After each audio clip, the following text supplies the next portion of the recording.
আয়েন্দ্রি ভরার চোখে তাকায়। নিষ্প্রাণের মুখে কোনো প্রতিক্রিয়া নেই, সবই স্বাভাবিক।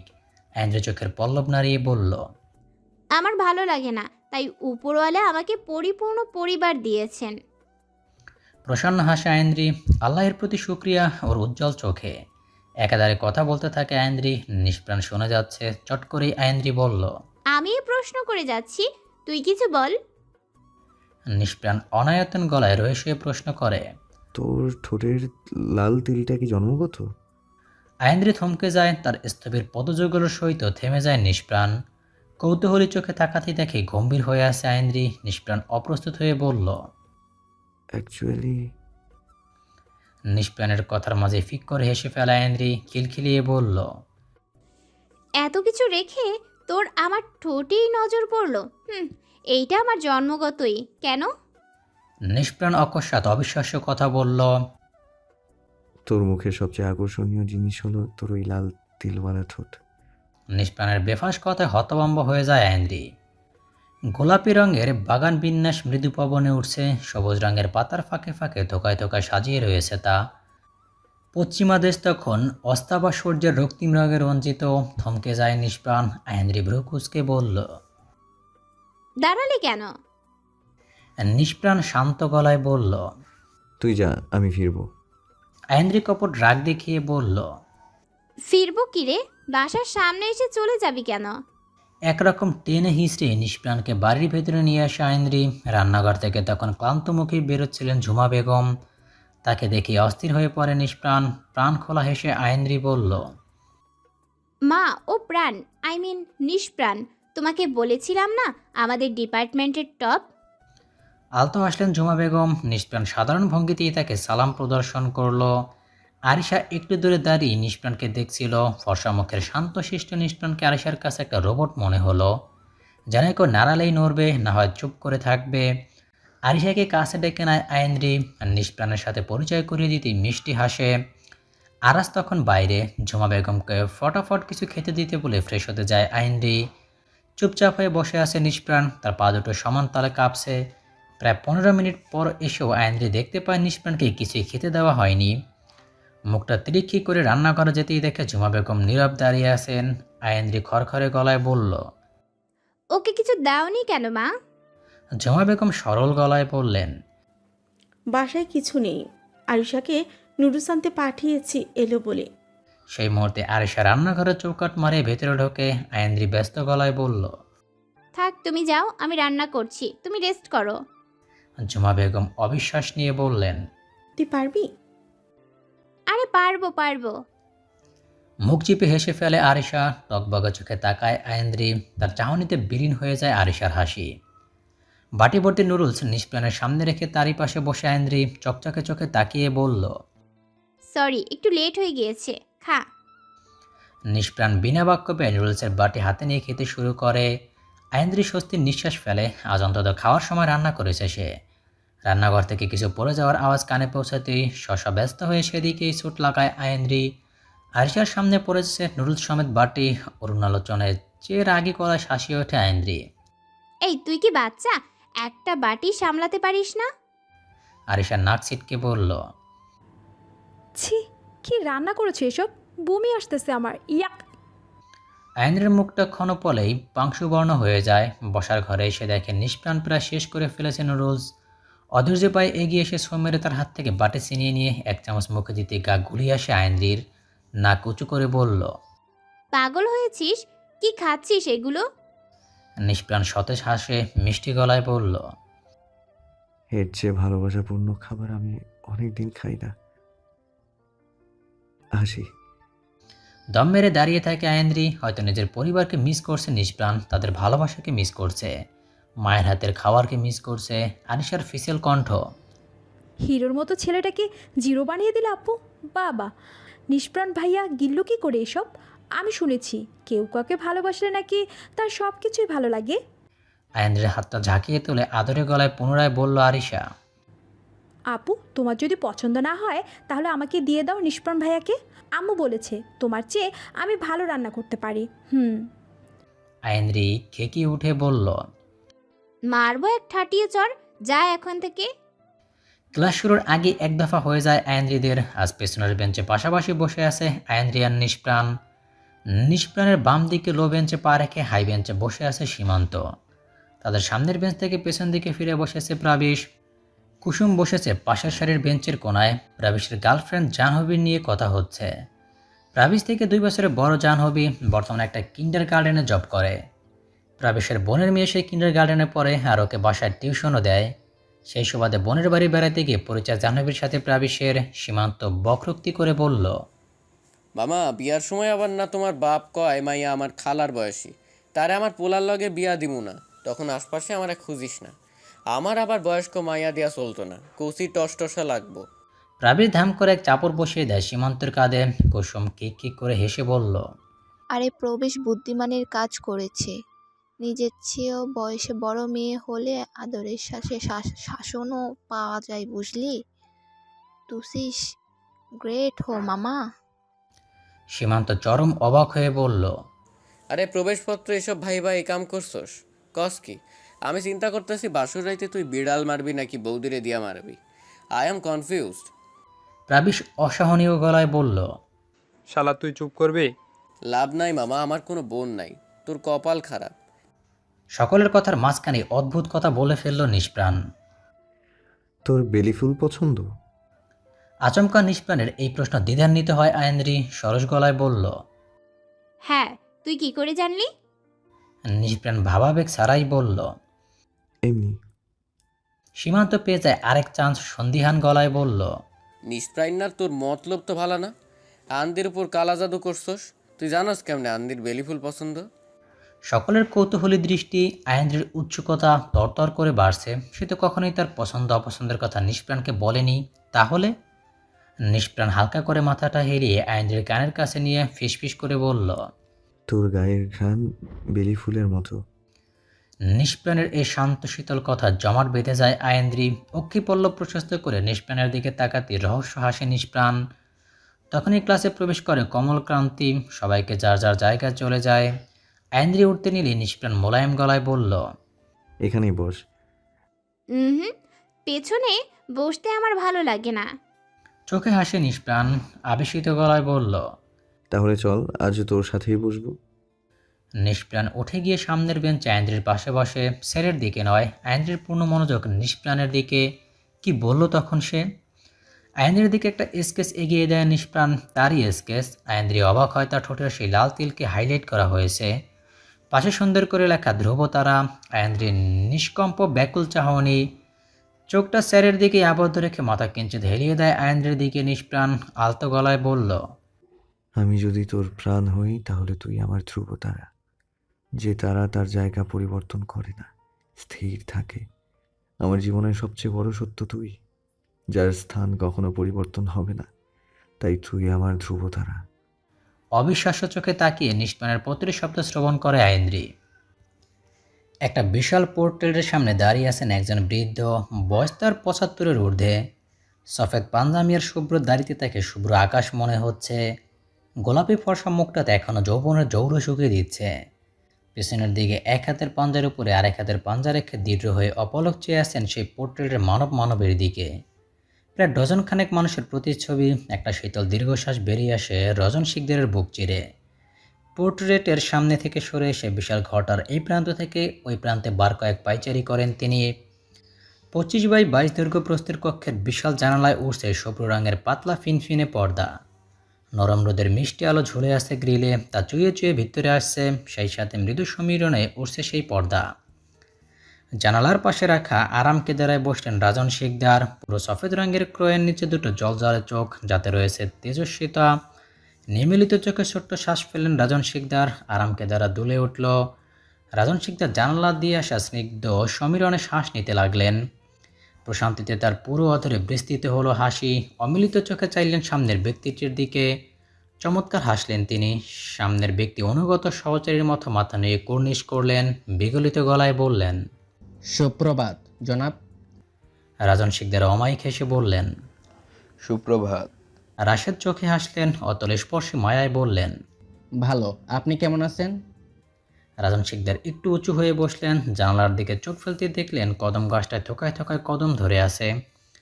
রাতের বৃষ্টির ছোঁয়া এখনো প্রতিটি পাতায় পাতায় তার ছাপ রেখে গেছে। রাজন শিকদার চোখের ভারী চশমাটা পাশের টুল থেকে নিয়ে চোখে গলালেন, রাশেদের দিকে চেয়ে বললেন। ভালো। মৌনতা নেমে এলো। তারপর রাজন শিকদার আবারও ঘাড় ঘুরিয়ে বাইরে চোখ ফেললেন।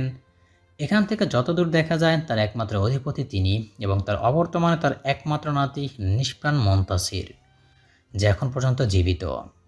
রাজন শিকদার চক্ষু মুদন করে আরামকে দেড়ায় পিঠ ঠেকালেন, নিজেকে ঢলে দিলেন তার উপর, মুদিত চোখে স্বাভাবিক গলায় প্রশ্ন করলেন। নিষ্প্রাণ কেমন আছে? রাশেদ মৃদু গলায় প্রত্যুত্তর করে। ভালো, তিনি এখন ব্যস্ত আছেন। ঘুমট শ্বাস ফেললেন রাজন শিকদার, ম্লান গলায় বললেন। তার দিকে খেয়াল রাখবে, সে যেন কোনোভাবে অস্বাভাবিক কর্মকাণ্ড না ঘটায়। ডক্টর সার্জিও কি বলেছেন? নিষ্প্রাণ এখন ঠিক আছে তো? রাশেদ অনুরক্তির সুরে বলল।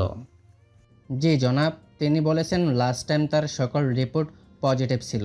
সে নিজেকে কন্ট্রোল করার ক্ষমতাপ্রাপ্ত হয়েছেন। ডক্টর সার্জারিও বলেছে তিনি মেন্টালি এখন ফিট, নাথিং টু ওয়ারি। রাজন শিকদার চোখ খুললেন, অদ্ভুতভাবে তাকালেন রাশেদের দিকে। রাশেদের চোখ লুকালো। রাজন শিকদার প্রশস্ত গলায় নরম সুরে বললেন। বলো, কি বলতে চাও? রাশেদ অভয় নিয়ে বললেন।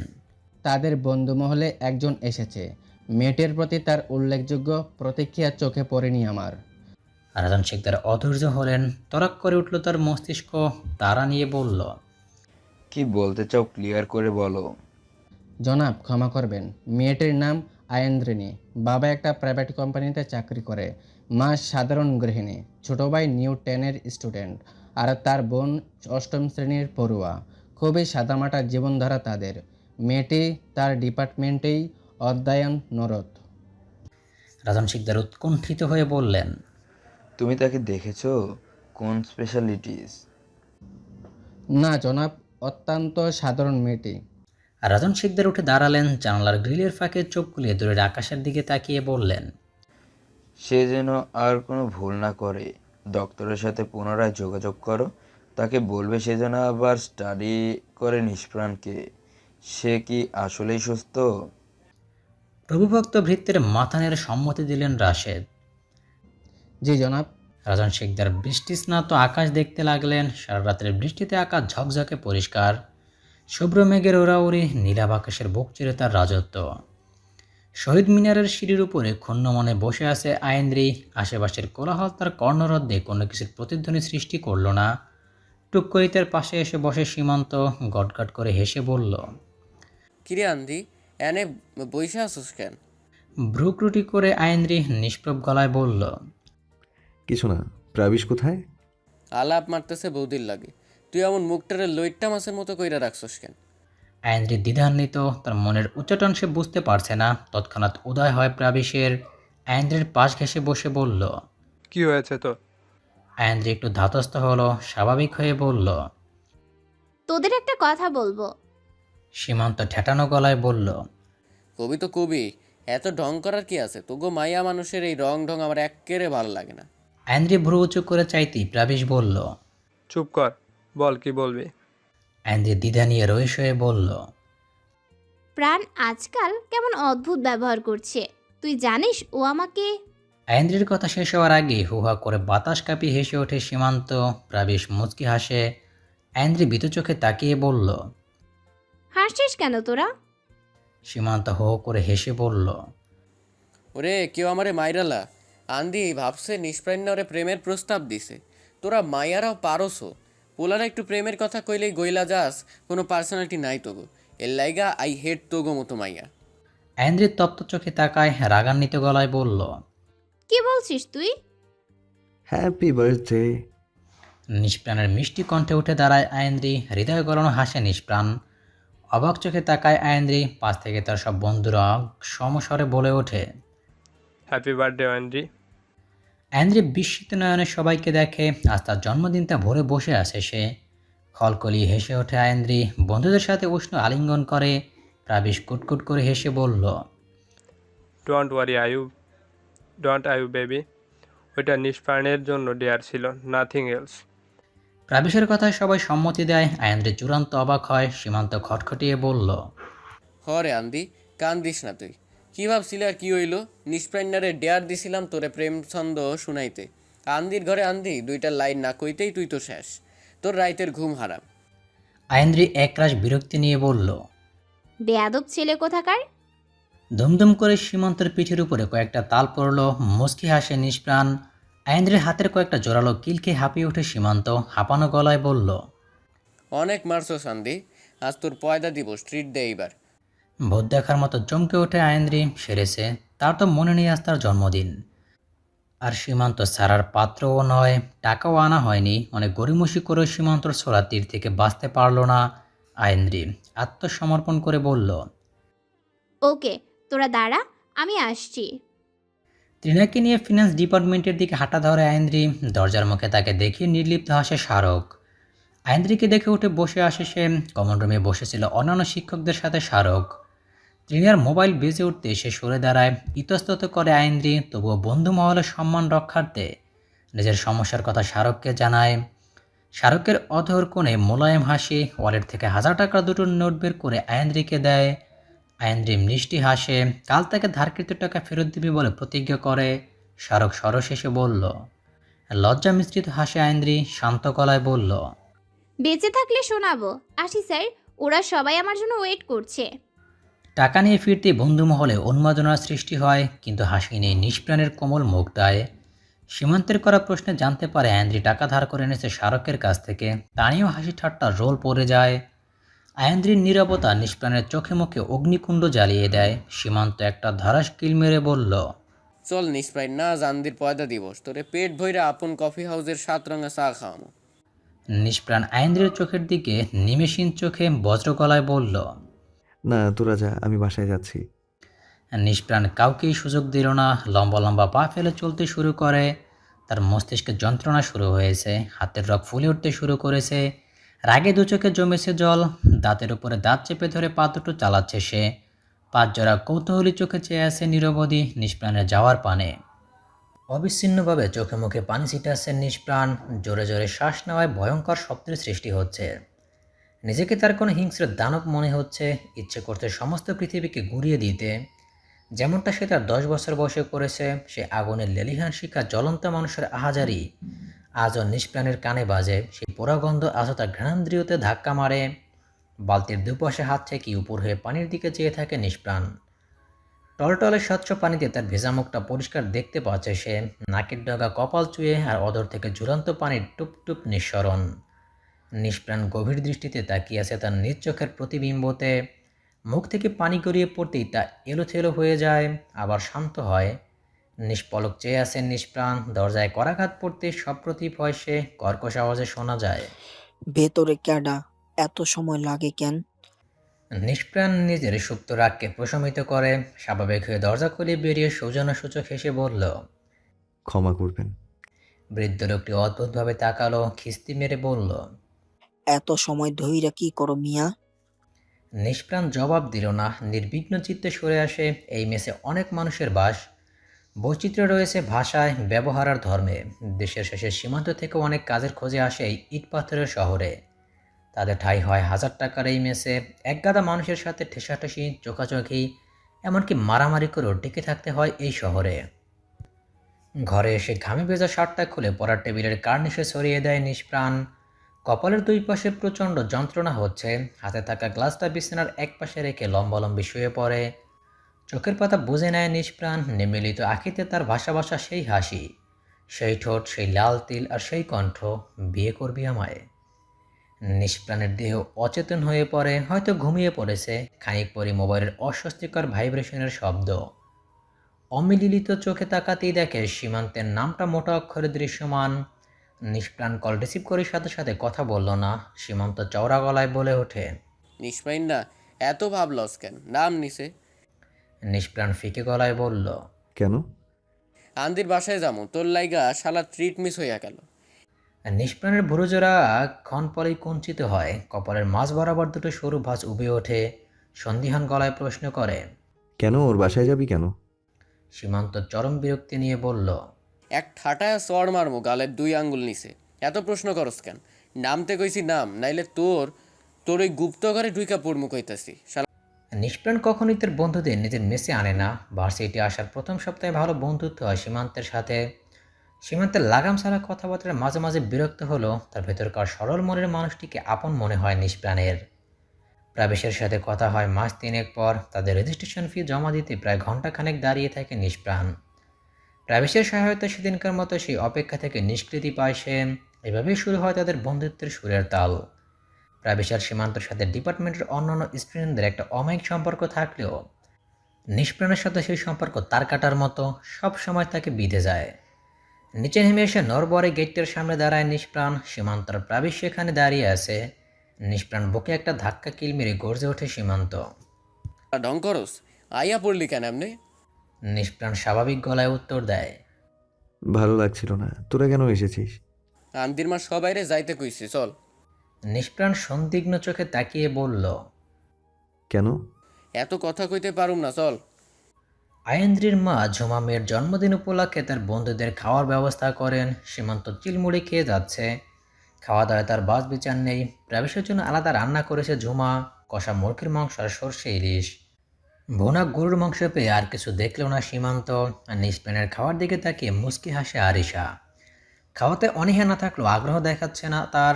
আরিশা ফিসেল গলায় বলল, নিষ্প্রাণ ভাইয়া, আপনার কি কোনো সমস্যা? রান্না কিন্তু আপু করেনি, মা করেছে। নির্দ্বিধায় খেতে পারেন, পেট মন দুইটাই শান্তি পাবে। চোখে হাসে নিষ্প্রাণ। আয়েন্দ্রি রাগ দেখিয়ে বলল, এক চর মেরে দাঁত ফেলে দেব, যা এখান থেকে। খিলখিলে হাসে আরিশা। তার কথা চাপা হাসে তৃণা, কুসুম। আয়েন্দ্রি রান্নাঘরে গিয়ে তার বাবার কথা জিজ্ঞেস করতে জানতে পারে সে এখনও বাইরে। আয়েন্দ্রির চোখে মুখে বিষাদ ছেয়ে যায়। আজও তাকে বাইরে থাকতে হবে।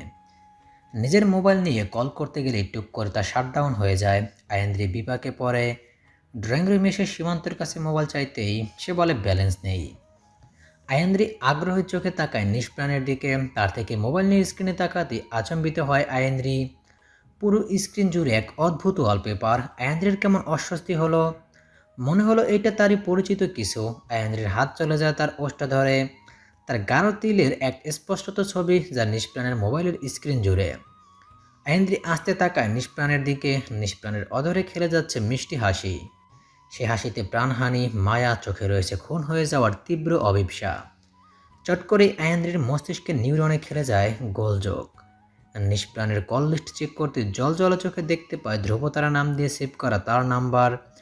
আয়েন্দ্রি ভীত চোখে তাকায়। শুষ্ক ঢোক গিলে গ্যালারিতে যেতেই দেখে তা লক করা। আয়েন্দ্রির গলা শুকিয়ে আসে, চমকে ওঠে সে। কি খুঁজছিস?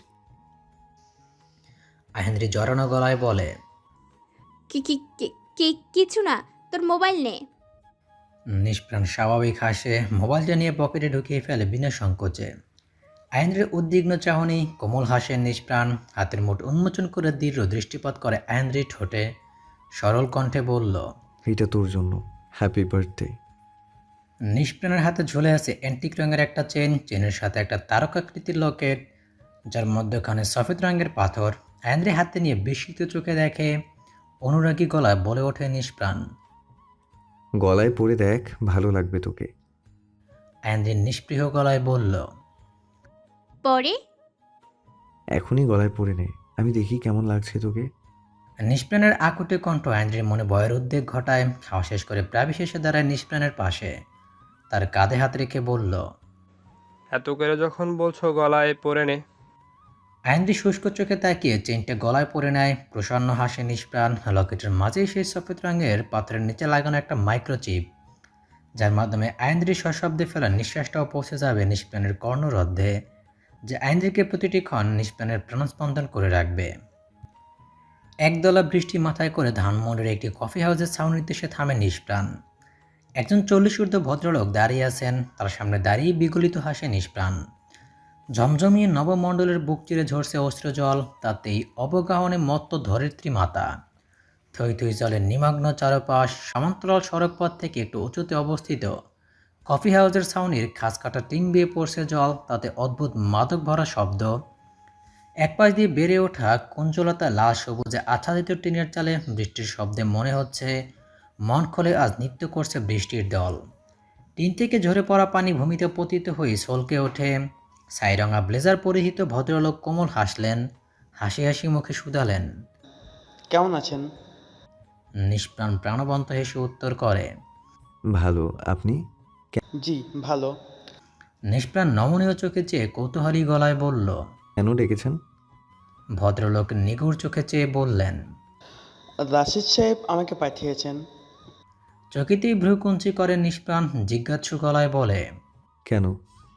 ভদ্রলোক অমায়িক হেসে নিষ্প্রাণের দিকে একটি খাম এগিয়ে দিয়ে বললেন। এখানে 4,000 টাকা আছে আপনার জন্য। যার পরনায় তাজ্জব হয় নিষ্প্রাণ শুষ্ক গলায় প্রশ্ন ছড়ে। কিন্তু এখন তো মাসের শেষ, এখন কেন টাকা পাঠালেন? আর এর জন্য কি আবার সামনে মাসের হাত খরচ কমিয়ে দেবেন তিনি?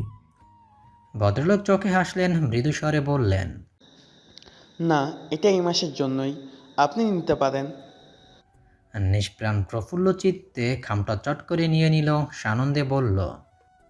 ধন্যবাদ। আর কিছু বলবেন? ভদ্রলোক মৃদু হাস্য ধরে বলল। না, আপনি যেতে পারেন, তবে এই ঘন বর্ষাতে না ভেজাই আপনার জন্য উত্তম। আসলে আমার একটা জরুরি কাজ আছে, দাদুকে আমার সালাম জানাবেন। আসি আমি। নিষ্প্রাণ রাস্তার দিকে তাকালো। দামাল বৃষ্টি কিছুটা কমে এসেছে, রাস্তায় পানি জমে। নিষ্প্রাণ চোখের চশমাটা ঠিক করে নিল, স্লিপার পরা পায়ের গোড়ালি থেকে প্যান্টটা একটু উঁচুতে ভাঁজ করে নিয়ে সেই পানি ভর্তি রাস্তায় নামে। ঝিরিঝিরি বৃষ্টির সাথে তাল মিলিয়ে শীতল প্রবণ জ্বরে উড়িয়ে নিচ্ছে নিষ্প্রাণের অর্ধভেজা চুল। টুকটুক করে তার চশমার গ্লাসে জমছে পানি, সেই সব ডিঙিয়ে পানির মধ্যে ঢেউয়ের সৃষ্টি করে এগিয়ে যাচ্ছে নিষ্প্রাণ। গায়ে পরা গাঢ় নীল রঙের টি শার্ট, বুকে পিঠে লেপ্টে আছে। রাস্তার উপরান্তে সে একটা রিক্সা ডেকে উঠে পড়ে নিষ্প্রাণ। চশমার গ্লাস গলিয়ে ভদ্রলোকের দিকে তাকিয়ে নির্বিঘ্ন হাসল। নিষ্প্রাণ দৃষ্টিসীমার আড়াল হতেই ভদ্রলোক নিজের মুঠোফোন হাতে নিলেন আর রাশেদকে কল করে আনন্দের সহিত বললেন। হি ইজ ফাইন, আমি আপনাকে অডিও রেকর্ডটা পাঠাচ্ছি, শুনে নেবেন। ভদ্রলোক নিষ্প্রাণের সাথে হওয়া 15 মিনিটের ভয়েস রেকর্ডিং সেন্ড করে রাশেদের নম্বরে নিজের পাড়ায় আসতেই নবলোকের অশ্রুনির বন্ধ হওয়াতে স্বস্তির শ্বাস ফেলে নিষ্প্রাণ। টানা বর্ষণের পর ঝকঝকে নবলোকে শুরু হয়েছে শুভ্র জলদের আনাগোনা, তার ভাজে ভাজে নীলাপ অশ্বরের লুকোচুরি। একটা রিচার্জের দোকানের সামনে এসে দাঁড়ায় নিষ্প্রাণ। খামের ভেতরে থাকা 4,000 টাকা বিকাশ করে সীমান্তের অ্যাকাউন্টে। বিকাশ সাকসেসফুল হতেই ব্যস্ত সমস্ত নিষ্প্রাণ কল করে সীমান্তকে। স্নেহার্দ গলায় প্রশ্ন করে নিষ্প্রাণ। তোর অ্যাকাউন্টে টাকা পাঠিয়েছি, দেখ তো গিয়েছে কি না। সীমান্ত চেক করেই খুশখুশে গলায় বলল। টাকা পাইলি কই তুই? মামা পাঠিয়েছে, ফসল বিক্রি করেছে তাই। সন্দিগ্ধ গলায় প্রশ্ন করে সীমান্ত। টাকা ধার নেওয়া করছিলি কি তুই? নিষ্প্রাণ শিথিল গলায় প্রত্যুত্তর করে। বই কিনেছিলাম। সীমান্ত চওড়া গলায় বলল। একদিন এই বই কিনতে কিনতেই তুই ফকির হয়ে যাবি হারামি। বউরে খাওয়াবি কি? নিষ্প্রাণ আদরে হাসে, ব্যস্ত হয়ে বলল। কোথায় আছিস এখন? আজ তো এলি না। আইতে পারবো না, আব্বা থাপড়াইবো। কেন? সীমান্ত বিতৃষ্ণা নিয়ে বলল। আর কইস না, ভাইয়ার লাইগা মাইয়া দেখতে যাইবো। আমি কেন যাবো কত? 5 বছর ধরে প্রেম কইরা এখন আমারে লইয়া মাইয়ারে আবার দেখতে যাইবো? মানে রঙের তামাশা দেখে আর বাঁচি না আমি, শালা জীবনটা বেদনা। নিষ্প্রাণ মুচকি হেসে বলল।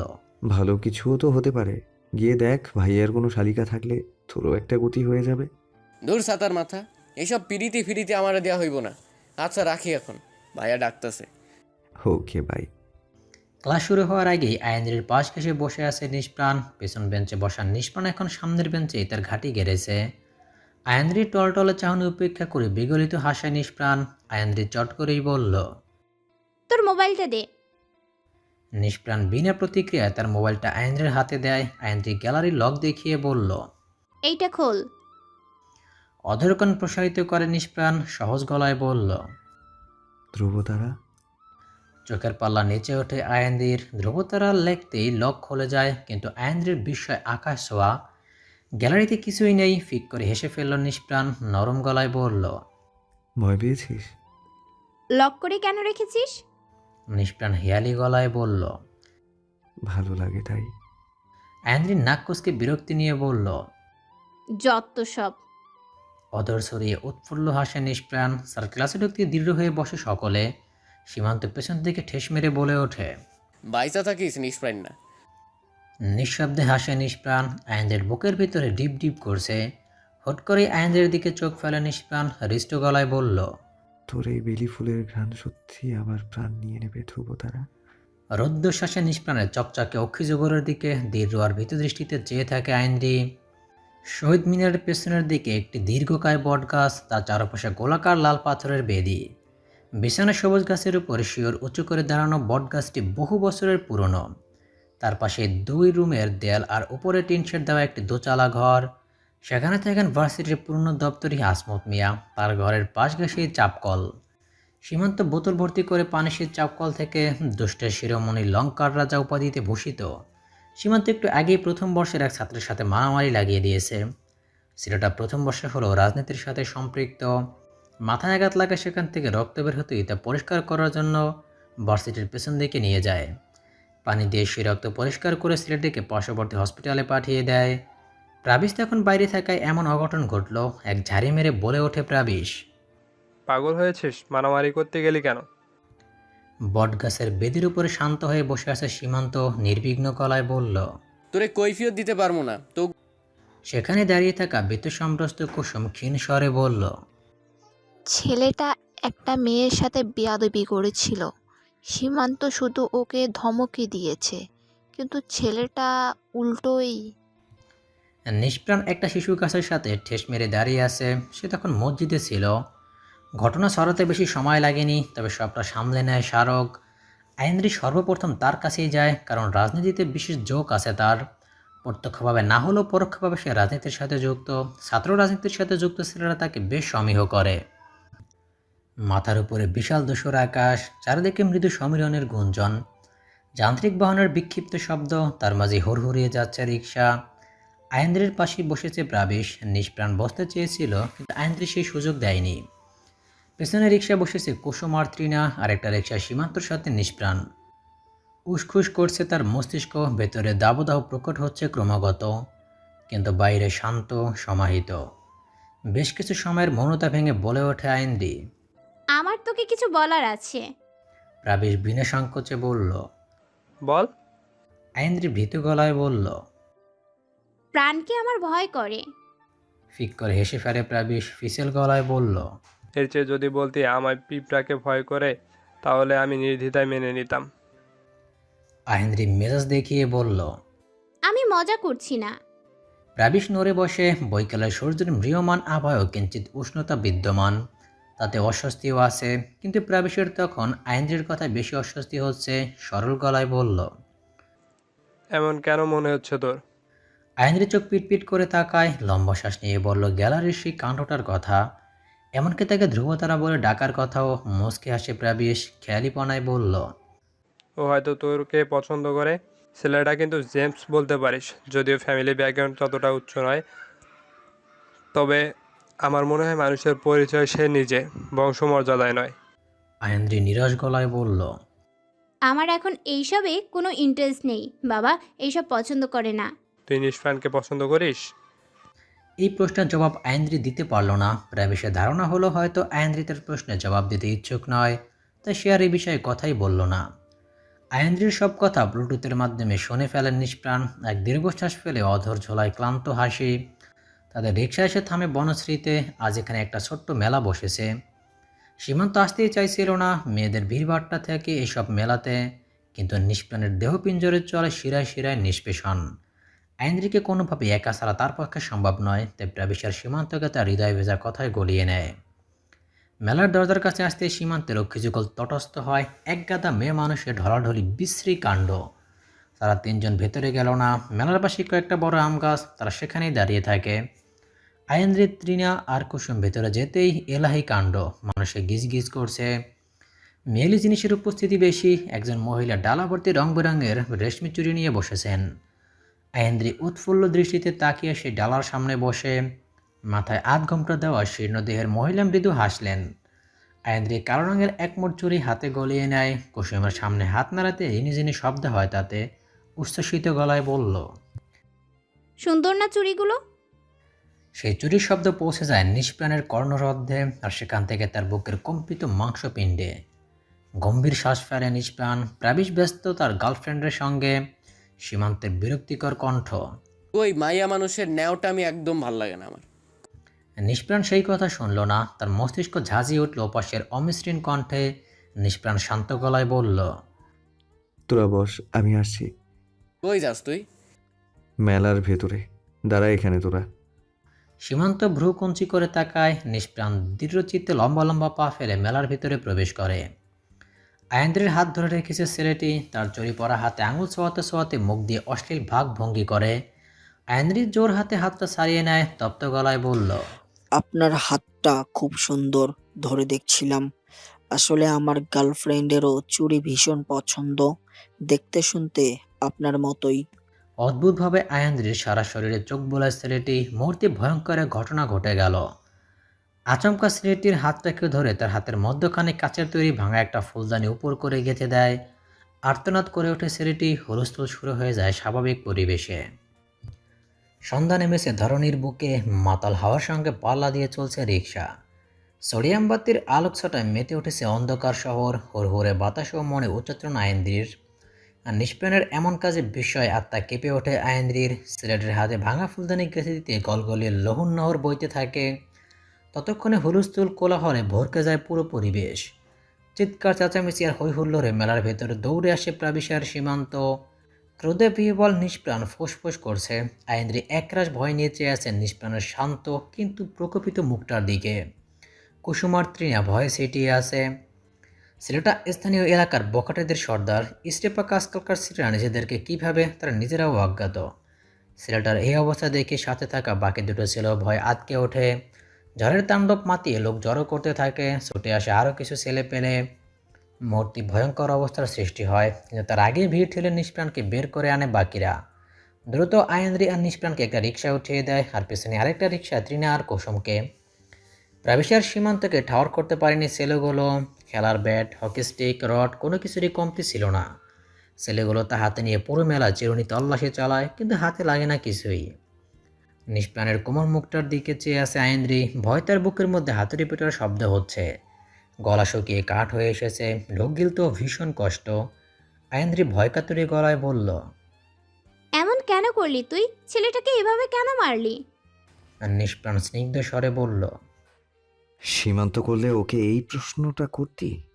আয়েন্দ্রি গম্ভীর গলায় বলল, তুই আর সীমান্ত এক নস। সীমান্ত উড়নচণ্ডী, কখন কি করে বসে ঠিক নেই, কিন্তু তুই তা নস। আয়েন্দ্রির দিকে মায়া ভরা চোখে তাকায় নিষ্প্রাণ। সে নজর সোজা গিয়ে আটকে আয়েন্দ্রির অধরে ভারী গলায় বলল, তোর ক্ষেত্রে আমি এর চেয়েও ভয়ঙ্কর।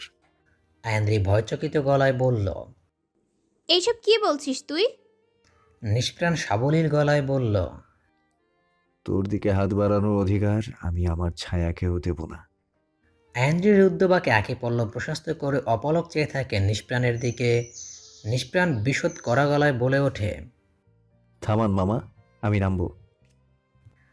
আয়েন্দ্রি নিষ্প্রাণের হাত টেনে ধরে বলল, কোথায় যাচ্ছিস তুই? নিষ্প্রাণ আলগোসে নিজের হাতটা ছাড়িয়ে নেয় আয়েন্দ্রির কাছ থেকে। রিক্সা থেকে নেমে নিষ্প্রভ গলায় বলল, বাসায় যা, আমার কাজ আছে। যান মামা, ঠিকমতো বাসায় পৌঁছে দেবেন। নিষ্প্রাণের প্রাণ নিয়ে যাচ্ছেন আপনি। আয়েন্দ্রের দিকে সরল দৃষ্টি রেখে কথাগুলো বলল নিষ্প্রাণ। রিক্সা চালক তেমন কিছুই বুঝল না, তবে বর্তমান যুগে প্রেমিক যুগলদের তাদের চিনতে ভুল হয় না। লিঙ্ক রোডের কাছে আসতেই নেমে যায় নিষ্প্রাণ। আয়েন্দ্রি কিছুতেই বুঝতে পারে না নিষ্প্রাণ কেন আবার পেছন থেকে হাঁটা শুরু করেছে। আর রিক্সা চলতে শুরু করে। আয়েন্দ্রি ঘাড় বাঁকিয়ে নিষ্প্রাণকে দেখছে। কৃত্রিম আলোর বাঁকে বাঁকে হেঁটে যাচ্ছে নিষ্প্রাণ। ক্ষণকাল পরে ভিড়ের মধ্যে মিলিয়ে যায় সে। আয়েন্দ্রি ঘুরে বসে, তার উন্মনা দিগ্ভ্রষ্ট দৃষ্টি। হসপিটালে স্যালাইন দিয়ে রেখেছে আহত ছেলেটাকে। তার সাথে এসেছে তার উশৃঙ্খল বন্ধু বান্ধব। পাড়ায় বেহায়াপনা করে বেড়ানোর কারণে কোনো লিগ্যাল গার্ডিয়ান তার সাথে আসেনি, তবে বন্ধুদের আশ্বাসিত কথা যে তার এই অবস্থা করেছে তাকে ঠিক খুঁজে বের করবে, এবং তারও ঠাঁই হবে এই হসপিটালে। ছেলেটার সাথে তার দুটো বন্ধুই বসেছিল। চোখে ঘুম জড়িয়ে আসতে একজন চলে যায়, আর একজন ঠাঁই বসে থাকে। তলপেটে চাপপড়তি ওয়াশরুমের জন্য ক্যাবিন থেকে বেরিয়ে আসে। একটু আগে ডক্টর রাউন্ড মেরে গিয়েছে, তাই এখন সকলের ব্যস্ত তাদের কাজে। নিষ্প্রাণ শান্ত পায়ে হেঁটে গিয়ে ওয়াশরুমের দরজাটা বাইরে থেকে লক করে দেয়। করিডোর আপাতত ফাঁকা। ছোটোখাটো নিম্নমানের হসপিটাল হয়, তেমন কোনো সিকিউরিটিরও ব্যবস্থা নেই। নিষ্প্রাণ সেই সুযোগ কাজে লাগায়। ক্যাবিনে ঢুকতেই দেখে ছেলেটা ঘুমে বিভোর। নিষ্প্রাণ ছোট ছোট পা ফেলে এগিয়ে যায়, শুভ্র বিছানার পাশে এসে স্থির হয়। গাঢ় চোখে ছেলেটাকে দেখে এই ঘুমই তার শেষ ঘুম।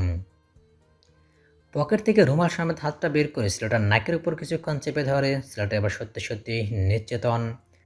স্যালাইনের প্লাস্টিকের বোতলের দিকে দৃষ্টি ফেলে নিষ্প্রাণ। তার কাঁধে ঝোলানো ব্যাগ থেকে একটা মোটা বই বের করে, তার মাঝে একটা ছোট্ট কাচের শিশি। বইয়ের মাঝখানে বেশ খানিকটা জায়গা কেটে সেই গর্তেই বসানো সেই শিশি।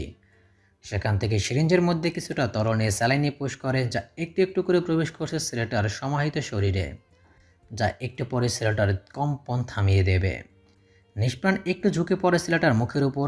অদ্ভুত সেই সিটির আওয়াজ নিঃসৃত হয় নিষ্প্রাণের বলয় আকৃতির ওষ্ঠাধর থেকে। ছেলেটার হাতের দিকে তাকাতেই তার শান্ত চোখ দুটো ক্ষিপ্ত হয়ে ওঠে। ব্যান্ডেজ করা হাতটায় সবগুলো আঙুল ভেঙে ফেললো এক এক করে। ব্যান্ডেজ খুলতে কাটা হাতটা হেয়ালি চোখে তাকিয়ে থাকে, তাতেও প্রশান্তি মেলে না। ছেলেটার হাতে স্যালাইনের সুইচটা খুলে নিয়ে তার টুকটুক করে ঢুকাতে থাকে হাতে। রক্তে ভিজে ওঠে সফেদ চাদর। পুলকিত হয় নিষ্প্রাণ। ছেলেটার কানের কাছে মুখ নিয়ে ফিসফিসিয়ে বলে, ওকে আমি বাঁচাতে পারিনি। ওদের ওই লালসা থেকে কেড়ে নিয়েছে ওরা ওকে, রক্তাক্ত করেছে ওকে, হিংস্র হায়নার মতো খুবলে খেয়েছে। আমি শুধু সেই আর্তনাদ শুনেছি, দেখেছি সেই রক্তের নদী। কিন্তু আমার ধ্রুব তারার দিকে হাত তো দূরের কথা, যে চোখ ওকে সেই নজরে দেখবে তার শ্বাস আমি কেড়ে নেব। মৃত্যুই হবে যার ভবিতব্য। কেবিন থেকে নিঃশব্দে বেরিয়ে আসে নিষ্প্রাণ। মৃদু আওয়াজের সেই সিটি, যা দেয়ালে দেয়ালে কম্পন ধরিয়ে দিয়েছে। অনুভূতি শূন্য দৃষ্টিতে তাকিয়ে আছে আয়েন্দ্রি। মাথার ওপরে বিশাল দগদগে সূর্যের পিঠ জ্বালা করা তাপে দাপিয়ে উঠছে দেহপিঞ্জর। নিষ্প্রাণের মায়াময় মুখটার দিকে তাকিয়ে থেকে ফিকে আওয়াজে বলল, তোর জন্য গার্লফ্রেন্ডের ব্যবস্থা করেছি। নিষ্প্রাণ হৃদয় ভেজা হেসে বলল, আমার তো তোকে প্রয়োজন। আয়েন্দ্রি সরু চোখে তাকিয়ে বলল, সামনে তাকা। কৃষ্ণচূড়া গাছের নিচে পেছন দিকে হেলে বসে আছে নিষ্প্রাণ। তার পাশে ঘাসের উপর পা মুড়ে বসে আছে আয়েন্দ্রি। চকচকে চোখে তাকিয়ে আছে ভার্সিটির নার্সারির পাশে দাঁড়ানো লম্বা মেয়েটার দিকে। নিষ্প্রাণ সেদিকে পলক ফেলে গাঢ় হাসে। হলুদ রঙের সালোয়ার কামিজ পরা একটা মেয়ে দাঁড়ানো। মেয়েটার ভারী ঘন রেশমি চুল তার নিতম্বের নিচে ঢেউ খেলে যাচ্ছে। পলকহীন চোখে সেদিকে তাকিয়ে মেয়েটাকে আদ্যপান্ত দেখছে নিষ্প্রাণ। পাশ থেকে আয়েন্দ্রি কলের মানবের মতো বলতে থাকে, অনার্স প্রথম বর্ষ, অ্যাকাউন্টিং ডিপার্টমেন্ট, শ্রেয়া নাম, দেখতেও মাশাল্লাহ। নিষ্প্রাণ তার ঘন পল্লবে আবৃত আয়তলোচন দিয়ে শ্রেয়াকেই দেখছে। তার নিমেষহীন আঁখি যুগলের দিকে তাকিয়ে ফিসেল হাসে আয়েন্দ্রি ফট করেই বলল, মেয়েটাকে পটাতে পারবি? নিষ্প্রাণ নির্বিকার গলায় বলল, যদি পারি তাহলে কি দিবি আমায়? আয়েন্দ্রি কপট হেসে বলল। তোর প্রস্তাব ভেবে দেখব। নিষ্প্রাণ ঝট করে উঠে দাঁড়ায়। উরুর উপরে রাখা কালো ব্যাগটা কাঁধে ঝুলিয়ে বলল, মনে রাখিস। আয়েন্দ্রি ভয়াতুর ঢোক গিলে সে মনে প্রাণে চায় নিষ্প্রাণ শ্রেয়ার প্রেমে পড়ুক। গভীরভাবে তার হৃদয় কোঠরে জায়গা করে নিক শ্রেয়া। শ্রেয়া সম্পর্কে খোঁজ নিয়েছে আয়েন্দ্রি। মেয়েটা লেখাপড়ার পাশাপাশি চরিত্রেও ভালো। আয়েন্দ্রির ভাবনার সুতো কাটে। সে ক্ষীণ দৃষ্টিতে দেখল শ্রেয়ার সামনে গিয়ে দাঁড়িয়েছে নিষ্প্রাণ। নিষ্প্রাণকে দেখে ভুরু কুঞ্চি করে শ্রেয়া। দুধ সাদা মুখটায় অধর পল্লব লাল রঙে রঙিন, চোখে গাঢ় কাজল, থুতনিতে দৃশ্যমান খাজ। সেটা যেন শ্রেয়ার সৌন্দর্য আরও দ্বিগুণ বাড়িয়ে দিল। তপ্তলাভায় মৃদু প্রবঞ্জনের দোলা। শ্রেয়ার রেশম কালো চুল উঠছে, কয়েক গাছে চুল তার ছোট্ট মোলায়েম সমান্তরাল ললাটে আস্তানা করতেই ব্যস্ত। হাতে তার কানের পাশে গুজে নিয়ে চকিত গলায় বলল, কে আপনি? স্মিত হাসল নিষ্প্রাণ। তাতেই তার চোখে খেলে গেল দুরন্তপনা। চোখের কার্নিশে মৃদু কুঞ্চন, ভ্রমর কালো ভ্রুযুগল টান টান ভাব। শ্রেয়া বিস্মিত হলো। নিষ্প্রাণের অর্ধবাকের হাসিতে কিছু একটা ছিল, যা বিষবাণের হয়ে বিঁধল শ্রেয়ার বক্ষস্থলে। শ্রেয়া ভ্রু নাচিয়ে ফের প্রশ্ন করে, কে আপনি? শ্রেয়ার পাশে দাঁড়ানো তার সহপাঠী শম্পা কুঞ্চিত কপালে সন্দিহান সুরে বলল, আপনি নিষ্প্রাণ কেমিস্ট্রি ডিপার্টমেন্টে এইবারে সেকেন্ড ইয়ারে টপ করেছেন। শম্পার দিকে এক নজর তাকিয়ে চোখ ফেরা নিষ্প্রাণ। শ্রেয়া অদ্ভুত সুরে বলল, তুই চিনিস? ভাইয়ার ব্যাচমেট। ও, আপনি এখানে দাঁড়িয়ে আছেন? নিষ্প্রাণকে উদ্দেশ্য করে প্রশ্ন করতে নম্র গলায় প্রত্যুক্তি করে সে, তোমার সাথে আমার কিছু কথা আছে। বিমুগ্ধ চিত্তে নিষ্প্রাণের কণ্ঠনালীর দিকে তাকায় শ্রেয়া। চওড়া কাঁধ বিশিষ্ট নিষ্প্রাণের গলার ডান পাশে একটা দাগ, মনে হচ্ছে পোড়া দাগ। তার সব্র রঙে বড্ড বেমানান্তা। সেখানে নিগুড় দৃষ্টি শ্রেয়ার। নিষ্প্রাণ শম্পার দিকে তাকিয়ে অনুনয়ের সুরে বলে, প্লিজ। শম্পা বুঝতে পারলো নিষ্প্রাণ শ্রেয়ার সাথে একা কথা বলতে চায়, তাই সে ক্লাসের দিকে হাঁটা ধরে। শ্রেয়ার সন্দিহান দৃষ্টি পড়তে বিগলিত হেসে বলে ওঠে নিষ্প্রাণ। কেমন আছো? অবাক হলো শ্রেয়া, অপরিচিত একটা ছেলে তাকে প্রশ্ন কেন করছে। শ্রেয়া চোখের পল্লব ধীরে সুস্থে ফেলে বলল, ভালো, আপনি? কোনটা বলবো, পরিচয় নাকি কেমন আছি? শ্রেয়া নির্ভয় চিত্তে হাসে, ঝরা গলায় বলল। আসলে আপনি কি চাচ্ছেন বলুন তো? নিষ্প্রাণ হুট করেই মুক্ত কণ্ঠে বলল। চুলের যত্ন করো অনেক। শ্রেয়া ভ্রুকুঞ্চন করে অদ্ভুত দৃষ্টিতে তাকায়, চোখের কোণ সংকুচিত করে বলল। তেমন কিছু না। আপনি কি আমার চুলের প্রশংসা করতে এসেছেন? It is really awkward. চুলের প্রশংসা করে কাউকে ইমপ্রেস করা হাস্যকর ব্যাপার। নিষ্প্রাণ চোখে হেসে বলল। আমি নিষ্প্রাণ মুনতাসির, অনার্স 3rd ইয়ার, কেমিস্ট্রি ডিপার্টমেন্ট। এইটুকু তোমার বান্ধবী তো বলেই দিয়েছে। এখন আমি যা বলতে চাইছি শোনো। ওই দিকে দেখো, ও আমার ধ্রুবতারা। ও তোমাকে ভীষণ পছন্দ করে। কেন করে তা আমি জানি না, তবে হয়তো তুমি স্পেশাল তাই। শ্রেয়া অবিশ্বাস্য চোখে তাকায়। ছেলেটা বলে কি? শ্রেয়া চোখ ঘুরিয়ে তাকায় আয়েন্দ্রির দিকে। আয়েন্দ্রি প্রাণহীন দৃষ্টিতে চেয়ে আছে। শ্রেয়া সরল গলায় বলল। ও আপনার ধ্রুবতারা? হ্যাঁ। ওভাবে তাকিয়ে আছিস কেন? জানি না তো। শ্রেয়া মুচকি হাসে, জানার আগ্রহ নিয়ে বলল। ও কি আপনার বন্ধু? নিষ্প্রাণ মৃদু হেসে স্নিগ্ধ স্বরে বলল। হ্যাঁ। শ্রেয়া বেশ সময় ধরে আয়েন্দ্রিকে দেখে। সাধারণ গোলগাল চেহারার মেয়েটার মধ্যে দাম্ভিকতার সৌন্দর্য না থাকলেও ভারী মিষ্টি দেখতে। নাতি দীর্ঘ চুলগুলো পনিটেইল করা, একটা খয়েরি রঙের 3 পিস পরেছে। তাতে ফিকে ফসা ভাব একটু ঝলকে এসে তাপিত রোদ্দুরে হানা দেয় চোখের মণিতে। সিমসাম গর্ণের দেহে অতিরিক্ত মেদ না থাকলেও দেখতে বেশ লাগে। ফট করে অদরসরি হেসে ফেলে শ্রেয়া। নিষ্প্রাণের দিকে আদরে চোখে তাকিয়ে বলল। বেশ মজার বিষয়। আপনার ফ্রেন্ডের আমাকে ভালো লাগে, তাই আপনি কথা বলতে চলে এলেন। নিষ্প্রাণ সজীব হেসে বলল। উম, আসলে ও বলেছে আমি যদি তোমাকে ইমপ্রেস করতে পারি তাহলে ওকে বলা আমার অনুভূতিকে ও একবার ভেবে দেখবে। মুহূর্তে কালো মেঘে সেয়ে যায় শ্রেয়ার লাস্যময়ী মুখটায়। মনমরা গলায় বলল। কেমন অনুভূতি? প্রাণহীন অনুভূতি। বলেই সশব্দে হেসে ওঠে নিষ্প্রাণ। কেমন অস্থির অসহিষ্ণু চোখে নিষ্প্রাণকে দেখে শ্রেয়া। ছেলেটা কি অদ্ভুত কথা বলে। চোখের চাহনিও নিগুড়তায় ছাওয়া। যে কেউ সহজে পড়ে নেওয়ার ক্ষমতা রাখে না, কিন্তু শ্রেয়ার পড়তে ইচ্ছে হলো সেই চোখ। খুব করে জানতে ইচ্ছে হলো অদ্ভুত কথা বলায় মানুষটাকে নিষ্প্রাণ। এ আবার কেমন নাম? তাদের দুইজনকে অপলক দেখছে আইন্দ্রি। সূর্য হেলে পড়তে শুরু করেছে পশ্চিম দিগন্তে। ধূসর আকাশ একটু পরে হারিয়ে যাবে তমসা যামিনীতে। সন্ধ্যাদ্বীপ জলে ওঠার আগেই ফিরতে হবে আয়েন্দ্রিকে। আয়েন্দ্রি বেখেয়ালি মনের দর্পণে টুক করে করা নাড়ে প্রাবিশ। তার পাশে বসে চুলের আগায় হালকা টান মেরে বলল। প্ল্যানের কি হলো তোর?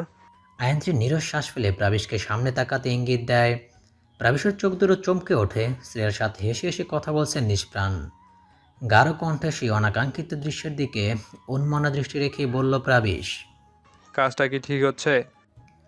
আয়েন্দ্রি ব্যথাতুর শ্বাস ফেলে। নরম করে চাহনি পায়ের উপর থাকা ইন্ডাস্ট্রিয়াল কেমিস্ট্রি বইটা ঠাস করে বন্ধ করে বলল। তুই জানিস বাবা এসব পছন্দ করে না। আমাকে নিয়ে তার মনে অনেক স্বপ্ন। প্রাবিশ তীক্ষ্ণ সুরে কিঞ্চিত রাগ মিশ্রণ করে বলল। আঙ্কেলের কথা ছাড়, তুই ওকে পছন্দ করিস নাকি সেটা বল। আয়েন্দ্রি পূর্ণ নজর ফেলেন নিষ্প্রাণের দিকে। তখনই আয়েন্দ্রিকে অবাক করে দিয়ে তার দিকে চোখের কোণে হেসে তাকায় নিষ্প্রাণ। ঝিমুনি দিয়ে ওঠে আয়েন্দ্রির শরীর। মনটা হঠাৎ বেখেয়ালি হয়, কাতর হয় ওই চাহনিতে, বিদ্ধ হয় প্রেমাসুখে। জ্বলে ওঠে প্রেমানলে। আয়েন্দ্রি নিজেকে লুকায়, নিজের বক্ষস্থলে আবিষ্ট কম্পিত যন্ত্রটার স্পন্দনকে নজর আন্দাজ করে। নিস্পৃহ গলায় মিথ্যের হাতেখড়ি করে বলল। প্রাণকে আমার ভয় হয়। দীর্ঘ সময় পরে আয়েন্দ্রির মুখে নিঃসৃত এই বাক্য ঝড় তোলে নিষ্প্রাণের প্রাণহীন দেহে। তার ধ্রুবতারা তাকে ভয় পায়। কেন ভয় পায়?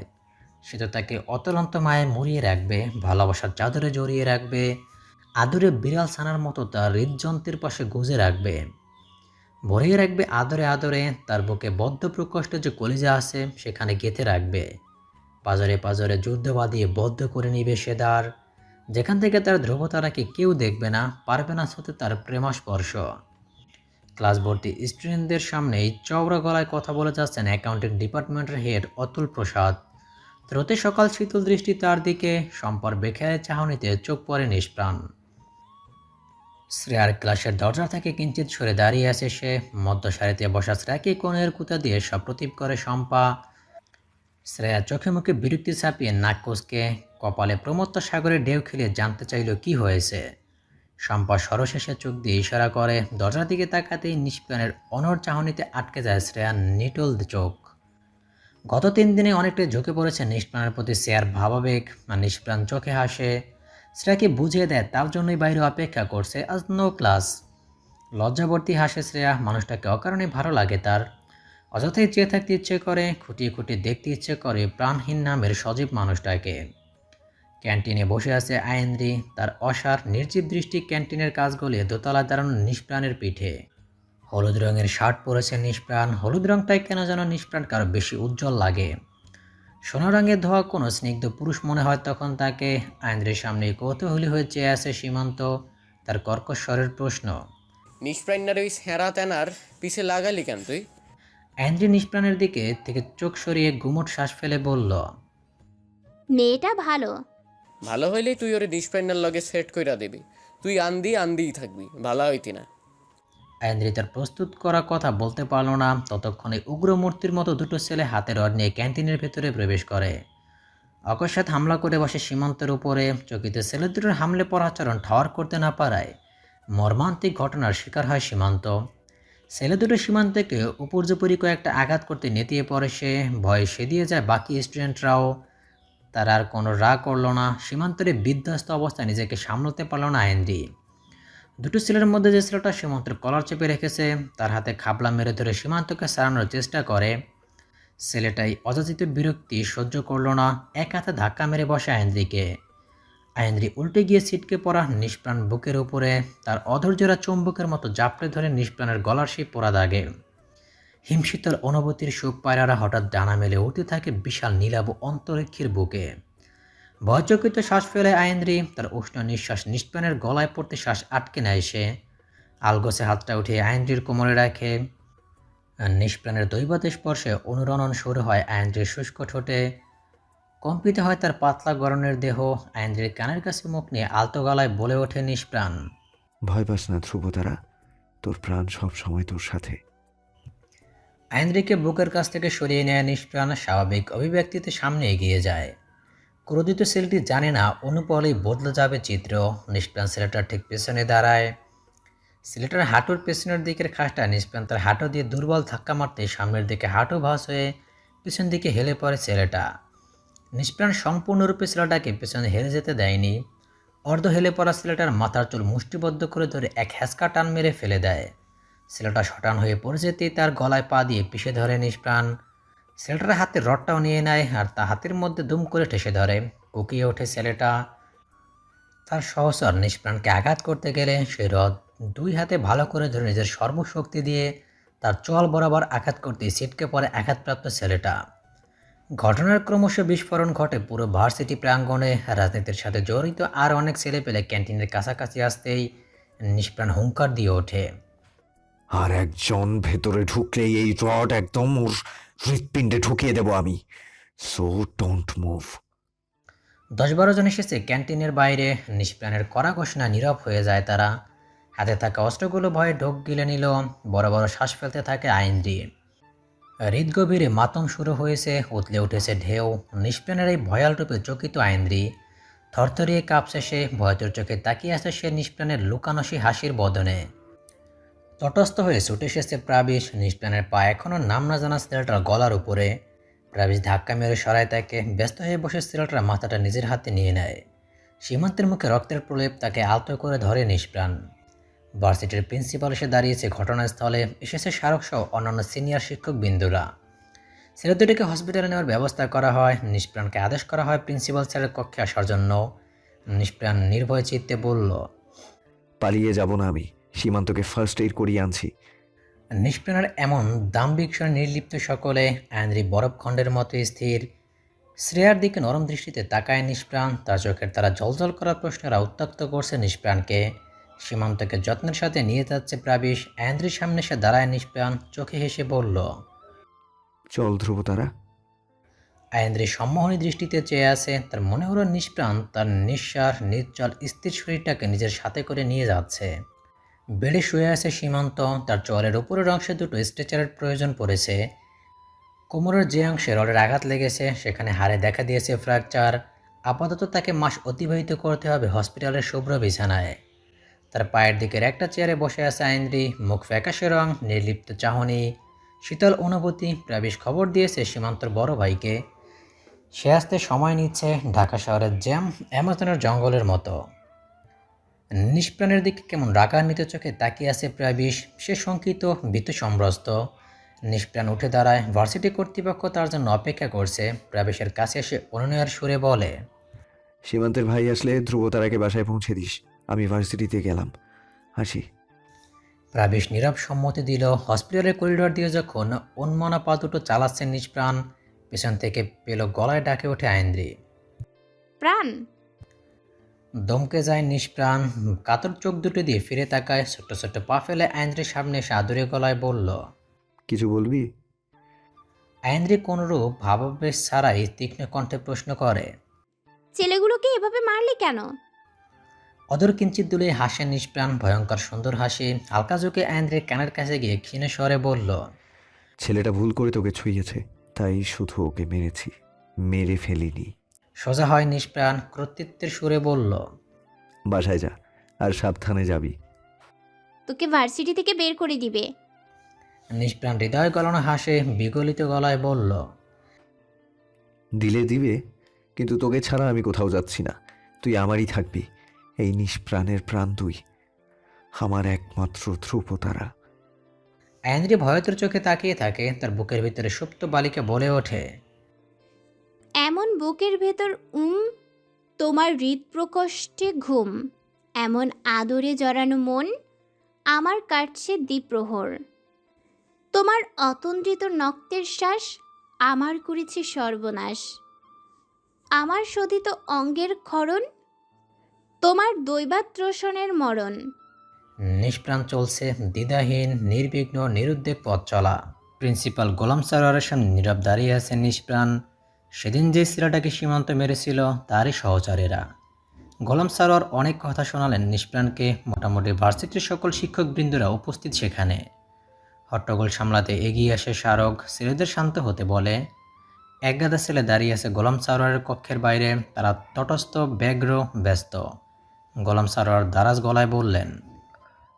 কাজটা তোমার মোটেও ঠিক হয়নি। যে ছেলেটাকে কানে আঘাত করেছে সে বধির হয়ে গিয়েছে, আর বাকি একজন আর কখনো তার ঘাড় সোজা করতে পারবে না। নিষ্প্রাণ নির্বিকার চাহনিতে অকপটে বলল। সীমান্তকে আঘাত করা কি ওদের ঠিক হয়েছে? সীমান্ত ভালো আছো? গোলাম সারোয়ার উচ্চ আওয়াজে বলে উঠলেন। চোখে এসে তার সামনে গিয়ে দাঁড়ালো নিষ্প্রাণ। স্বাভাবিক দৃষ্টিতে যে মুঠো হাতটা গোলাম সারোয়ারের টেবিলের উপরে রাখলো। সকলে উৎসুক চোখে চেয়ে আছে। নিষ্প্রাণ আলতো চোখে তাকিয়ে হালকা ঝুঁকে রহস্য হাসল। বিভ্রান্ত হলেন গোলাম সারোয়ার। তিনি কপালের মাঝ বরাবর ভাঁজ অঙ্কিত করলেন। নিষ্প্রাণ তার হাতের মুঠো আলগা করতে একটা কালো ভয়ঙ্কর মাকড়সা সুরসুর করে বেরিয়ে গোলাম সারোয়ারের দিকে ধাবিত হয়। গোলাম সারোয়ার আতকে উঠলেন। ত্রাসিত চোখে চেয়ে লাফিয়ে চেয়ার ছেড়ে উঠে দাঁড়ালেন। উপায়ন্ত না পেয়ে টেবিলে থাকা পেপার ওয়েট দিয়ে মাকড়সাটিকে চেপে ধরলেন। উপস্থিত সকলের সম্ভ্রস্ত দৃষ্টি। নিষ্প্রাণ হৃদয় ভেজা হেসে বলল। মাকড়সাটিকে মারলেন কেন স্যার?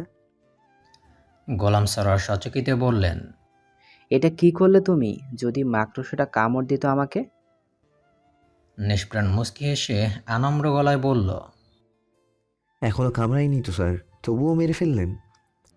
আমি কি সেই পর্যন্ত অপেক্ষা করব নাকি? নিষ্প্রাণ চোখে হাসলো, সদর্পে বলল।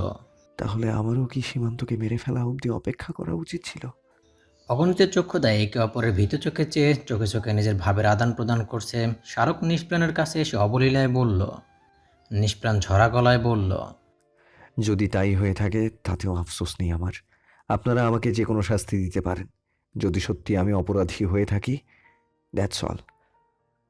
কানাঘুষো শুরু হলো উপস্থিত জনতার মাঝে। সকলের মতামত অনুসারে সিদ্ধান্ত হলো নিষ্প্রাণকে এইবারের মতো ক্ষমা করা হবে, কিন্তু পরবর্তীতে এই ধরনের কাজে তাকে কঠিন শাস্তি দেওয়া হবে।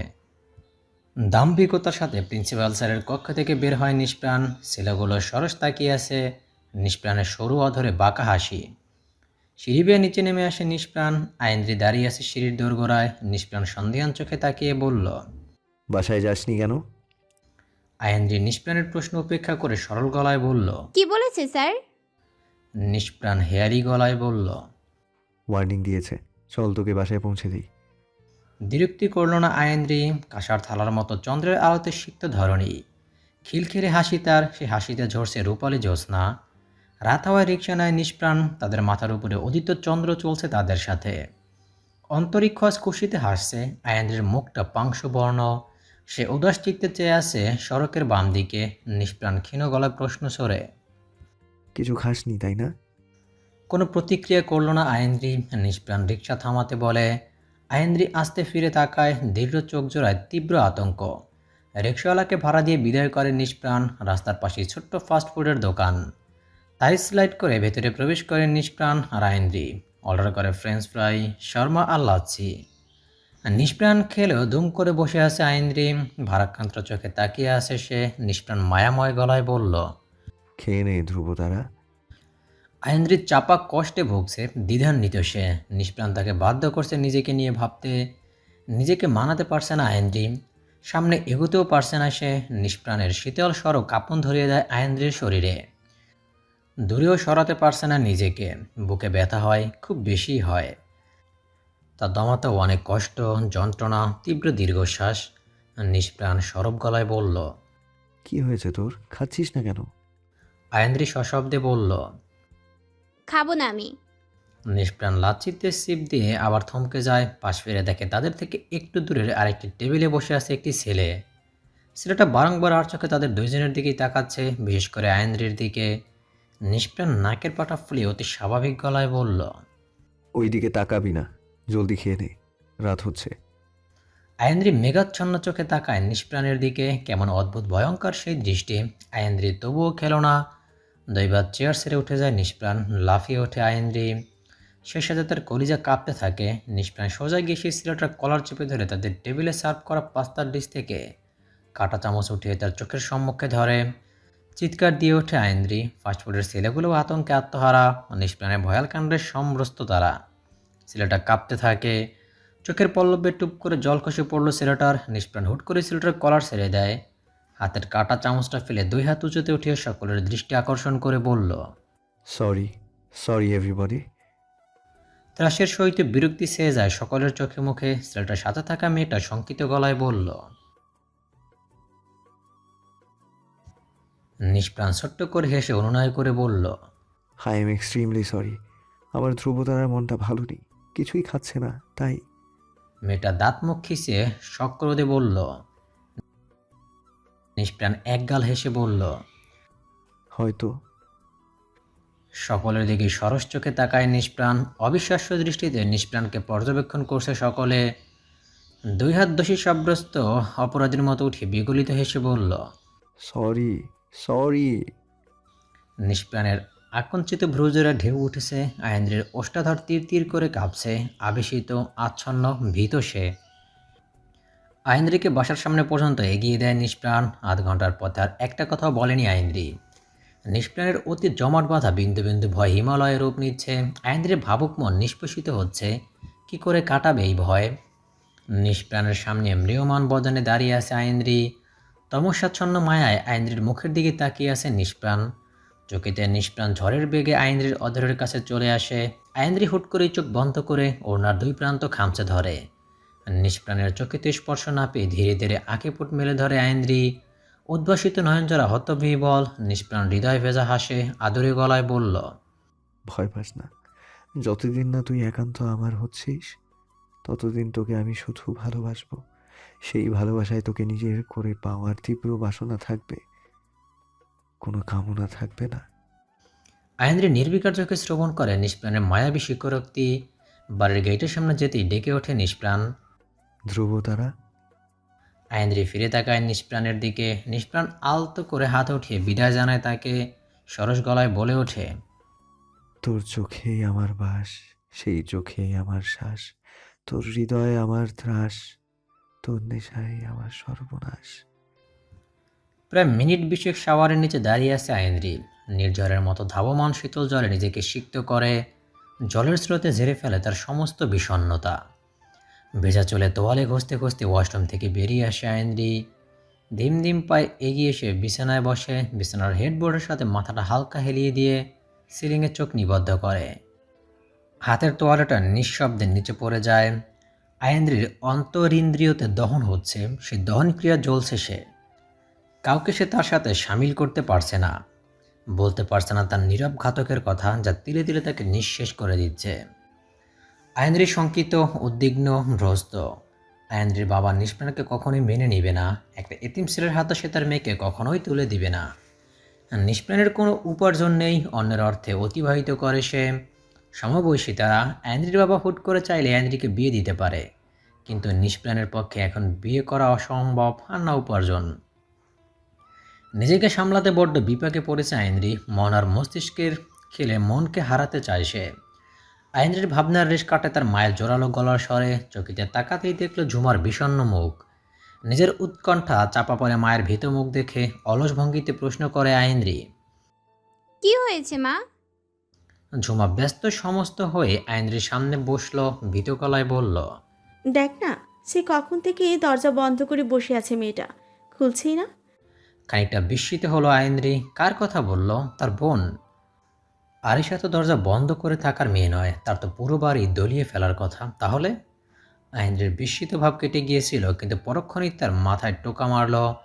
চিন্তার গভীর রেখা ফুটে উঠল তার সরু কপালে। বিশদভাবে জানার ইচ্ছা পোষণ করে বলল, কেন, কি হয়েছে? ঝুমা তীব্র হতাশ নিঃশ্বাস ফেললেন, ভীত গলায় প্রায় কাঁদো কাঁদো স্বরে বললেন, জানি না রে মা, স্কুল থেকে ফেরার পর থেকে কেমন অস্বাভাবিক ব্যবহার করছে। দুপুরে খাইও নি, ঘুমিয়েছিল। ঘুম থেকে ওঠার পর ঘরেই বসে আছে। কতবার ডাকলাম, কোনো সাড়া শব্দ নেই। তুই একটু দেখ না মা। আইনরি ভাবুক চোখে তাকালো। তার বোনটা চড়ুই পাখির মতো এডালে ওডালে ঘুরে বেড়ানোর জন্যই তার জন্ম, তাহলে আজ কেন সে বন্দি? অচিরে উঠে দাঁড়ায় আইনরি, অশান্ত চিত্তে ছুটে যায় বোনের কাছে। কোলাহল চলছে মেসের ভেতরে। সিঁড়ি বেয়ে নিমগ্ন চিত্তে উঠছে নিষ্প্রাণ। একাগ্র মনে শুনেছে আইনরি ও তার মায়ের কথোপকথন। আশেপাশের নজর নেই, তার কোনো আগ্রহও নেই। নিষ্প্রাণ চলছে আপন মনে মেসের করিডোর দিয়ে। অনেকক্ষণ যাবৎ দরজায় করাঘাত করার পর দরজা খোলে আরিশা। তাকে দেখেই হতবাক দৃষ্টি আইনরির।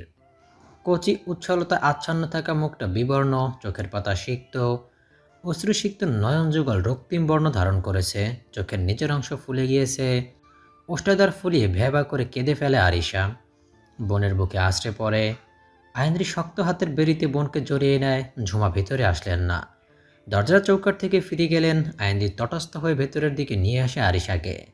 বিছানার উপর বসে চোখ মুখ মুছে আদুরে গলা জিজ্ঞেস করে, কি হয়েছে আরু? কাঁদছিস কেন তুই? কেউ কিছু বলেছে?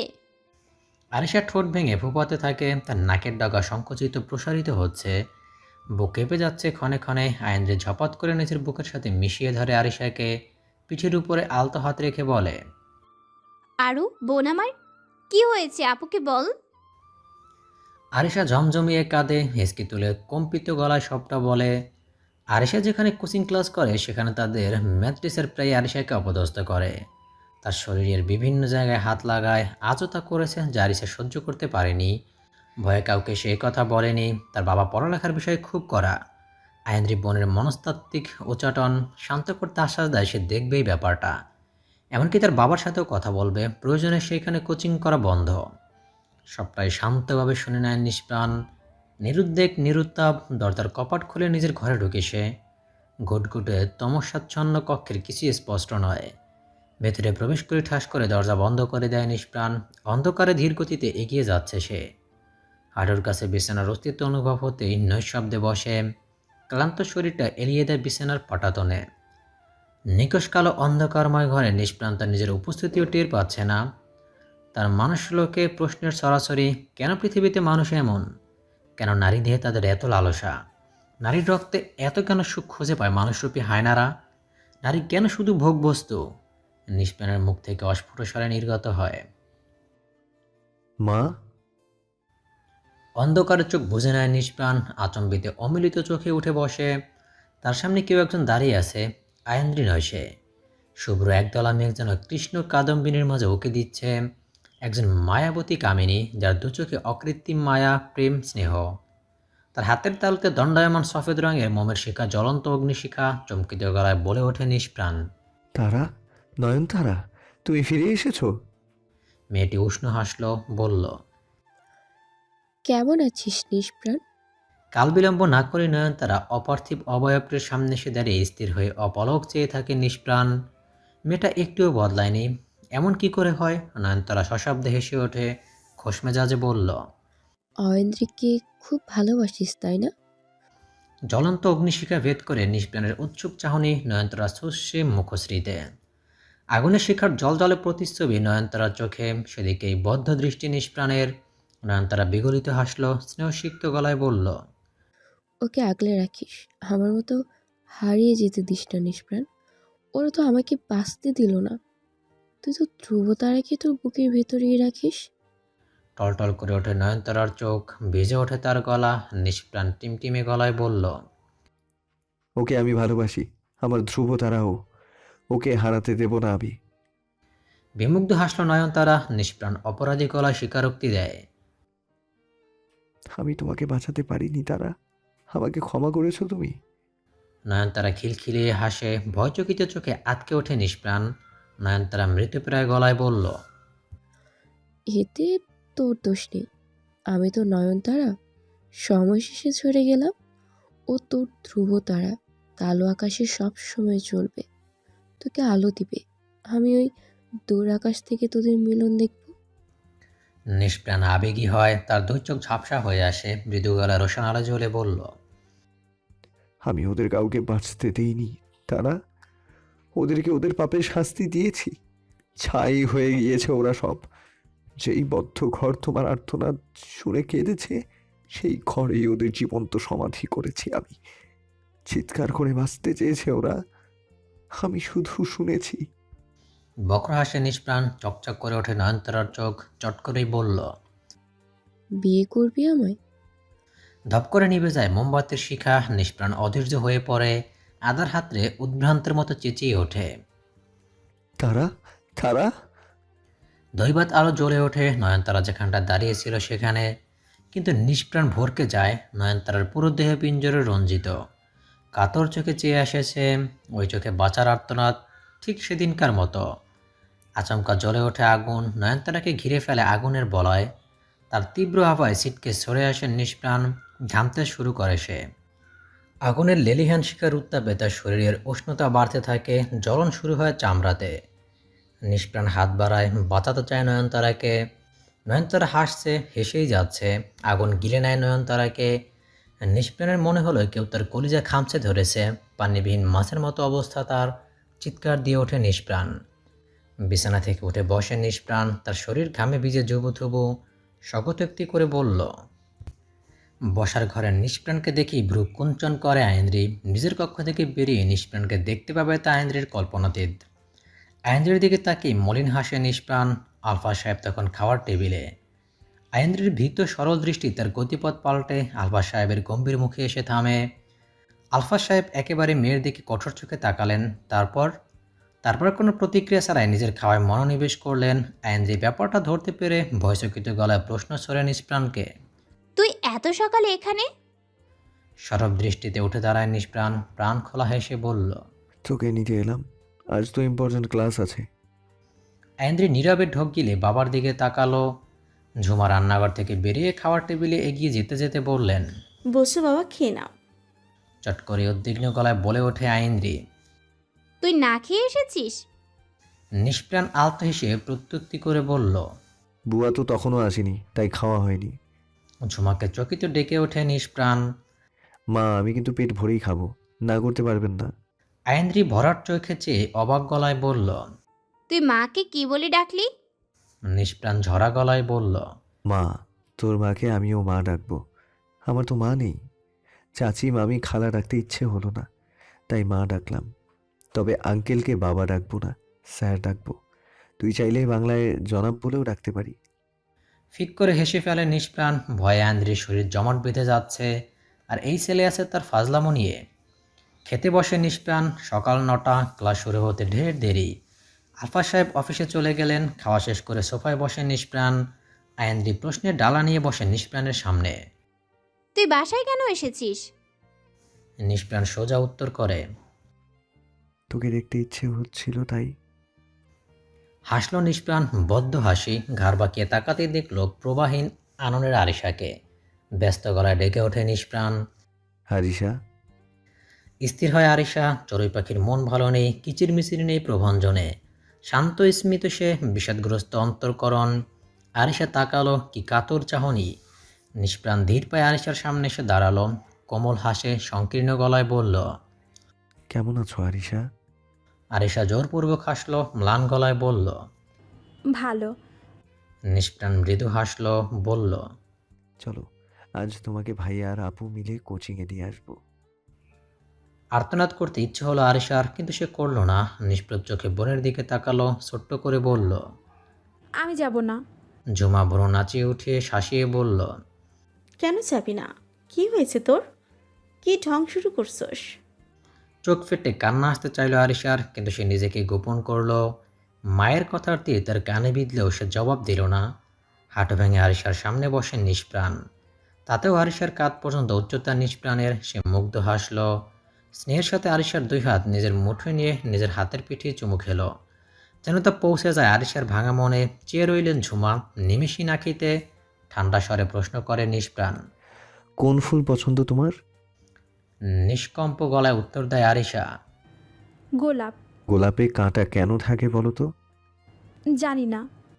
নিষ্প্রাণ শুধু আরিশার মনে বসতে থাকা সমস্যার ইতি ঘটাতে নিজের মতো করে তার ব্যাখ্যা দিল। গোলাপের কাঁটা তাকে দুষ্ট মানুষদের হাত থেকে বাঁচায়। কথায় বলে না, গোলাপ নিতে হলে কাঁটার আঘাত তো সইতেই হবে। তুমিও গোলাপের অনুরূপ। তোমার বাবা মা ভাইয়া আপু এরা সবাই সে কাঁটা, যা তোমাকে দুষ্ট মানুষদের হাত থেকে বাঁচাবে। বাগানে বেড়া কেন দেয় জানো? ছোট বাচ্চা আর পশুদের হাত থেকে ফসল রক্ষার জন্য। মানুষকেও এই জন্যই পরিবার দেয়। পরিবার আমাদের জন্য সেই বেড়া। সমাজের প্রতিকূল পরিস্থিতি থেকে তারা আমাদের রক্ষা করবে। তাই আমাদের আপনজনদের ওপর ভরসা রাখতে হবে। রাখবে তো? ছোট্ট করে হাসে আরিশা, মাথা ঝাঁকিয়ে বলল। হুম। গুড। আর মনে রাখবে, পৃথিবীতে যদি সমস্যা থাকে তাহলে তার সমাধানও আছে। আমাদের শুধু ঠান্ডা মাথায় সেই সমাধান খুঁজে বের করতে হবে। যাও, তৈরি হয়ে এসো। We are getting late. ক্ষণে হেসে ফেলে আরিশা। তার মনে সত্য সাহসের সঞ্চার হলো। কোচিংয়ে যাওয়ার জন্য ব্যস্ত ভঙ্গিতে কক্ষের দিকে ছুটে যায়। দীর্ঘশ্বাস ফেলে নিষ্প্রাণ। বিমুগ্ধ চিত্তে নিষ্প্রাণকে দেখছিল ঝুমা, শুনছিল তার মুখ নিঃসৃত প্রতিটি শব্দ। আয়েন্দ্রিকে উদ্দেশ্য করে নিষ্প্রাণের কর্তৃত্ব ভরা আদেশ। তুইও তৈরি হয়ে নে। আরিশাকে কোচিংয়ে দিয়েই সোজা ভার্সিটিতে যাব। দ্বিরুক্তি করল না আয়েন্দ্রি। আরিশার জন্য এই সাহসটার প্রয়োজন ছিল। আয়েন্দ্রি সিদ্ধান্ত নিয়েছে সে তার বাবাকে জানাবে। খানিক অবাকও হলো সে। যদিও নিষ্প্রাণের কথাগুলো সরাসরি আরিশার সমস্যাকে ইঙ্গিত করে না, তবুও তার খটকা লাগলো। নিষ্প্রাণ কেন এত সকালে আসলো? আরিশাকে কেন এসব বলল? রিকশার নিষ্প্রাণের পাশেই বসেছে আরিশা। মৃদু আলোড়নে কম্পিত হচ্ছে তার কোমল দেহ, বদন জুড়ে নির্লিপ্ততা। নিষ্প্রাণ সাহস জোগানোর জন্য বলল। ভয় পেও না। আরিশা ক্ষীণ সুরে বলল। আমার ভয় হচ্ছে। নিষ্প্রাণ বাঁকা হেসে বলল। ভয় পেলে থাক, আমি দেখে নেব। আরিশা প্রতিবাদ করে বলল। না, আমি পারবো। নিষ্প্রাণ ছোট্ট হাসলো, নিরুত্তাপ গলায় বলল। সাবধানে থাকবে। তুমি কোনো কথা বলবে না। ভিডিও এডিট করা যাবে না, তাহলে সবাই ফেক ভাববে। তোমাকে যেন ভিডিওতে শো না করে, ওকে? হুম। নিষ্প্রাণ আরিশার ব্যাগে স্পাই ক্যামেরা লাগিয়ে দিয়েছে, কিন্তু আরিশা ভীত সম্ভ্রস্ত। ভয়ে এখনই তার হাত পা কম্পিত হচ্ছে। আরিশাকে নিয়ে কোচিংয়ের সামনে দাঁড়িয়ে আছে নিষ্প্রাণ। সরব গলায় বলল। বি স্ট্রং, ভয় পেও না, যাও ভেতরে। বিরক্তি করল না আরিশা। আরিশা চলে যেতেই আয়েন্দ্রিকে নিয়ে হাঁটা ধরে নিষ্প্রাণ। আয়েন্দ্রি দ্বিধান্বিত। তার ইচ্ছা হচ্ছে নিষ্প্রাণের সাথে ঘটনাটা শেয়ার করতে, কিন্তু কোন এক অদৃশ্য দুটনায় সে পারছে না। মুহূর্তে মোবাইলের রিং বেজে ওঠে নিষ্প্রাণের।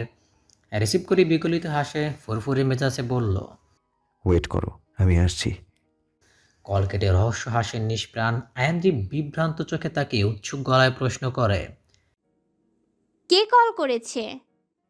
নিষ্প্রাণ একগাল হেসে বলল। তোর সতীন। খলখলিয়ে হেসে উঠল নিষ্প্রাণ। ক্যান্টিনে বসে আছেন নিষ্প্রাণ, তার সামনে শ্রেয়া। শুষ্ক দৃষ্টি তার, নিষ্প্রাণ ভাবান্তরহীন, তার দৃষ্টি সুদূর। যেখানটা বসে আছে আইন্দ্রি, শ্রেয়া কণ্ঠে কাঠিন্যতা নিয়ে বলল। ছেলে দুটোকে এইভাবে মারলেন কেন? নিষ্প্রাণ মোলায়েম গলায় প্রত্যুত্তর করে। ওরা সীমান্তের কি অবস্থা করেছে দেখনি? দেখেছি। শ্রেয়া থামলো, নিষ্প্রাণের দৃষ্টি অনুসরণ করে তাকালো। বদ্ধ দৃষ্টিতে চেয়ে আছে নিষ্প্রাণ আইন্দ্রির দিকে। তরক করে ওঠে শ্রেয়ার মস্তিষ্ক। শ্রেয়া চট করে ফিরে তাকায় নিষ্প্রাণের দিকে, খুশখুশে গলায় বলল। শুধু কি সীমান্তের গায়ে হাত দিয়েছে বলে তুমি ওদের মেরেছো? নিষ্প্রাণ বিগলিত হাসল, চেয়ার ছেড়ে উঠে দাঁড়িয়ে নিজের ব্যাগটা কাঁধে চলিয়ে ছোট্ট করে অধরের কোণ প্রশস্ত করল। ঝুঁকে এসে শ্রেয়ার কানের কাছে ঠান্ডা স্বরে ফিসফিসিয়ে বলল। ও আমার ধ্রুবতারার গায়ে হাত দিয়েছে, তাই। অকস্মাৎ চোখের পল্লব কেঁপে ওঠে শ্রেয়ার। শহীদ মিনারের সিঁড়ির উপরে বসে আছে আইন্দ্রি। নিষ্প্রাণ তার কাছে এসে ঝপ করে বসে পড়ে। আইন্দ্রি তটস্থ চাহনি, গলা ঝেড়ে নিষ্প্রাণ বলল। এইভাবে তাকাস কেন? আইন্দ্রি চাহনি শিথিল করে বলল। কিছু না। নিষ্প্রাণ জিজ্ঞাসু গলায় বলল। প্রাবিশ কোথায়? ও তো এখানেই ছিল। আইন্দ্রি স্বাভাবিক কণ্ঠেই বলল। বৌদি এসেছে, তোকে আনতে গেছে। নিষ্প্রাণ আদরে চোখে চেয়ে বলল। আমার ব্যাপারে কি ভেবেছিস? আইন্দ্রি চট করে ধরতে পারল না নিষ্প্রাণের কথা। ক্ষণকাল পরে বুঝতে পেরে নিরেট গলায় বলল। সম্ভব নয়। নিষ্প্রাণের ভুরু যুগল ললাটের মধ্যখান বরাবর কুঞ্চিত হয়। চোখের আদরি চাহনি অনুপলে শক্ত হয়ে আসে, তবে কণ্ঠ স্বাভাবিক রাখে বলল। তুই আমাকে কথা দিয়েছিস ধ্রুবতারা, আমি তোর কথা রেখেছি। তোর বিশ্বাস না হলে শ্রেয়াকে ডেকে আনছি আমি। আইন্দ্রি বিতৃষ্ণ চোখে তাকালো, অসহনীয় গলায় চোখ মুখ বিকৃত করে বলল। তুই কেন বুঝতে পারছিস না? বাবা মেনে নেবে না এই সম্পর্ক। নিষ্প্রাণ তাচ্ছিল্য হেসে বলল। কেন? আমি অনাথ তাই? আইন্দ্রির রাগ ফুটে উঠল চোখে মুখে, কণ্ঠে দৃঢ়তা এনে বলল। হ্যাঁ তাই। কোনো বাবাই তার মেয়েকে কোনো অনাথ ছেলের হাতে তুলে দেবে না। তার উপর তুই এখনো স্টাডি করছিস। বাবা চাইলেই এখন আমায় বিয়ে দিতে পারে, কিন্তু সে ছেলে তুই হতে পারবি না। নিষ্প্রাণ মায়ামা চোখে চেয়ে গভীর আবেশে আইন্দ্রির হাতটা নিজের হাতে নেয়। তার হাতের আঙুলের ভাঁজে নিজের আঙুল ঢুকিয়ে বলল। তুই ভালোবাসিস তো আমাকে? তাহলে অন্তত 2 বছর সময় দে আমাকে, আমি সবটা সামলে নেব। আইন্দ্রি ভরার চোখের চেয়ে কৌতূহলী গলায় বলল। কি করবি তুই? কিচ্ছু একটা তো করব। তোকে পাওয়ার জন্য যা করতে হয় করব। পারবি না 2 বছর দিতে আমাকে? আইন্দ্রি ছোট্ট শ্বাস ফেলে, একটু ধাতস্থ হয়ে বলল। মায়ের সাথে আমি কথা বলবো? না, দরকার নেই। ওকে।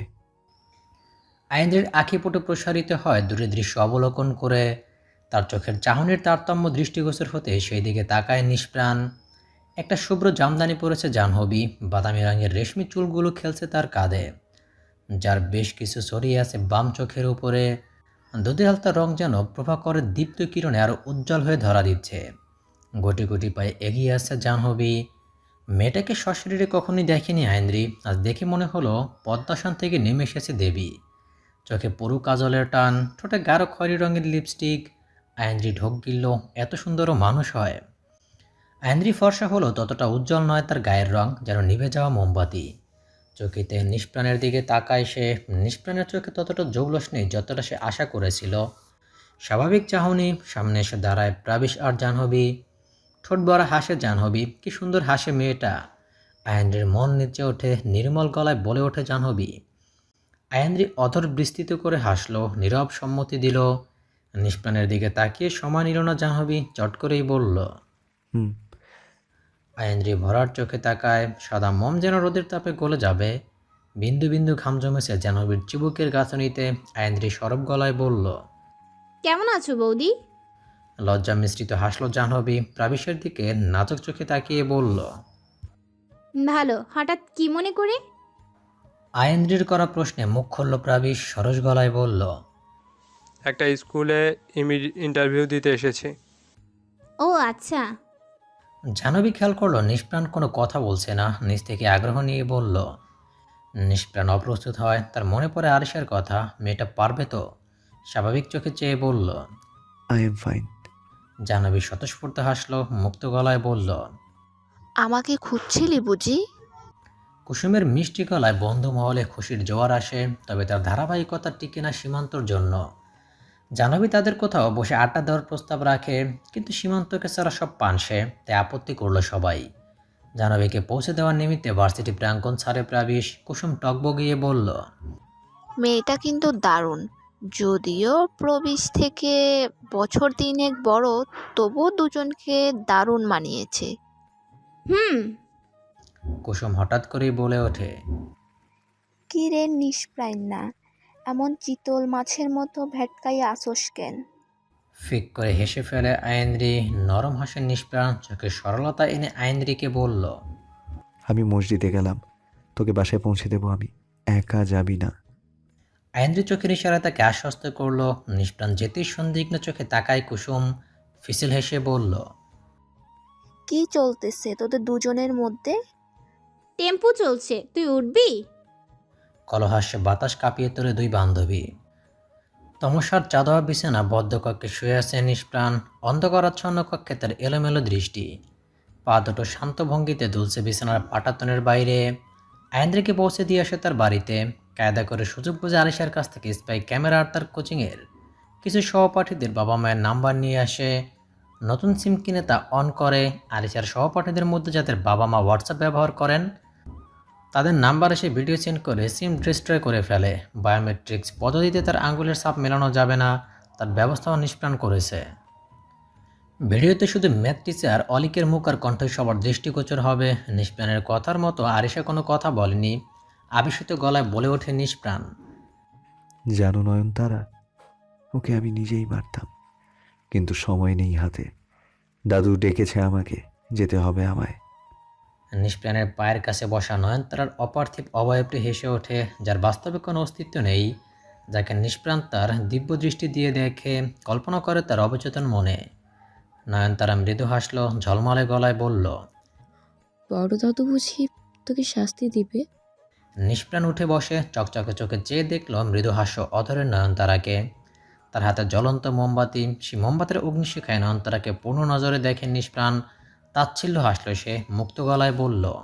প্রিন্সিপাল আমাকে ভার্সিটি থেকে কেন বের করেনি জানো? দাদু মোটা অঙ্কের ঘুষ দিয়ে ভর্তি করিয়েছে আমাকে। দাদু বলে আমি নাকি অসুস্থ। আমি অসুস্থ নই, আমি শুধু ওদের শাস্তি দিয়েছি। নিষ্প্রাণ দরজার দিকে তাকিয়ে, মোমবাতির আলোয় খুব অল্প পরিমাণে তার দৃশ্যত। ছোট্ট শ্বাস ফেলে সে, মোমবাতির শিখার দিকে মলিন চাহনি নয়নতারার। মৌনতা ভেঙে নিষ্প্রাণ বলল। আমার মাকে ওরা খুব কষ্ট দিয়েছে, তাই না? আমি একটা দিনের জন্য আমার মাকে কাছে পাইনি। থামল নিষ্প্রাণ, জমে এলো তার গলা, জমাট গলায় ফের বলল। ভালোই হয়েছে মরে গিয়েছে, না হলে আমি মেরে ফেলতাম, নিজের হাতে মারতাম। ওই যন্ত্রণা নিয়ে বেঁচে থাকার চেয়ে মরে যাওয়াই ভালো। তোমাকেও পারিনি বাঁচাতে, তুমিও মরে গেলে, তাই ওদেরকেও আমি তোমাদের কাছে পাঠিয়েছি। ভালো করেছি না? নিষ্প্রাণ দাম্ভিক চোখে তাকালো নয়নতারার দিকে। ধপ করে মোমবাতি শিখা নিভে যেতেই অট্ট হাসিতে রুদ্ধ সমীরণে ঝড় তোলে নয়নতারা। নির্বাক পরিবেশ, মনতে আচ্ছন্ন রাজন শিকদার, তার গম্ভীর ভাবাদেশে কোনো প্রতিক্রিয়া নেই নিষ্প্রাণের। পর্দা কাঁপিয়ে প্রবিষ্ট হওয়া প্রবঞ্জকে নির্বাক পরিবেশে আলোড়ন সৃষ্টি হয়। মনতা ভাঙলেন রাজন শিকদার, থমথমে গলায় বললেন। তুমি কি আমাকে দেওয়া কথা ভুলে গিয়েছো? নিষ্প্রাণ অনমনীয় গলায় বলল। না। তাহলে কোন সাহসে তুমি মারামারি করেছো? কাউচে বসে আছে নিষ্প্রাণ, অবনত মস্তিষ্ক। রাজন শিকদার নিষ্প্রাণের চোখ দেখতে পারছেন না, দেখতে পেলে হয়তো তিনি অবগত হতেন। কি ভয়াল ধ্বংসযজ্ঞের পায়তারা করছে নিষ্প্রাণ। নিষ্প্রাণ স্বাভাবিক কণ্ঠে বলল। ওরা আমার বন্ধুকে মেরেছে, একজন দায়িত্বজ্ঞান সম্পন্ন বন্ধুর মতো আমি শুধু তার প্রতিবাদ করেছি। রাজন শিকদার খেপে উঠলেন, রেনটিনে গলায় বললেন। আমি তোমাকে পড়াতে পাঠিয়েছি, প্রতিবাদ করতে নয়। নিষ্প্রাণ নির্বাক রইল, শিরায় শিরায় ধাবমান রক্তিকণিকারা ঝড় উঠেছে, কিন্তু তার সিটে ফোটা বাইরে প্রকাশ করল না নিষ্প্রাণ।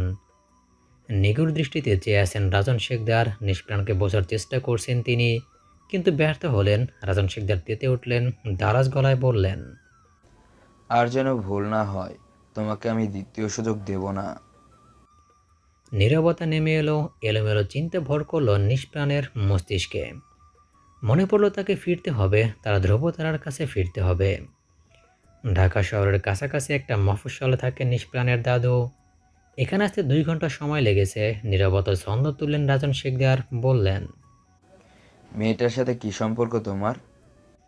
নিষ্প্রাণ নিম্নমুখী স্বরে চোখের জায়গা পরিবর্তন করলো। আখি পল্লব প্রশস্ত করে দাদুর দিকে তাকাতেই নিষ্প্রাণের ললাটে ভাঁজের রেখা অঙ্কিত হলো। ভারী গলায় বলল, ভালোবাসি ওকে আমি।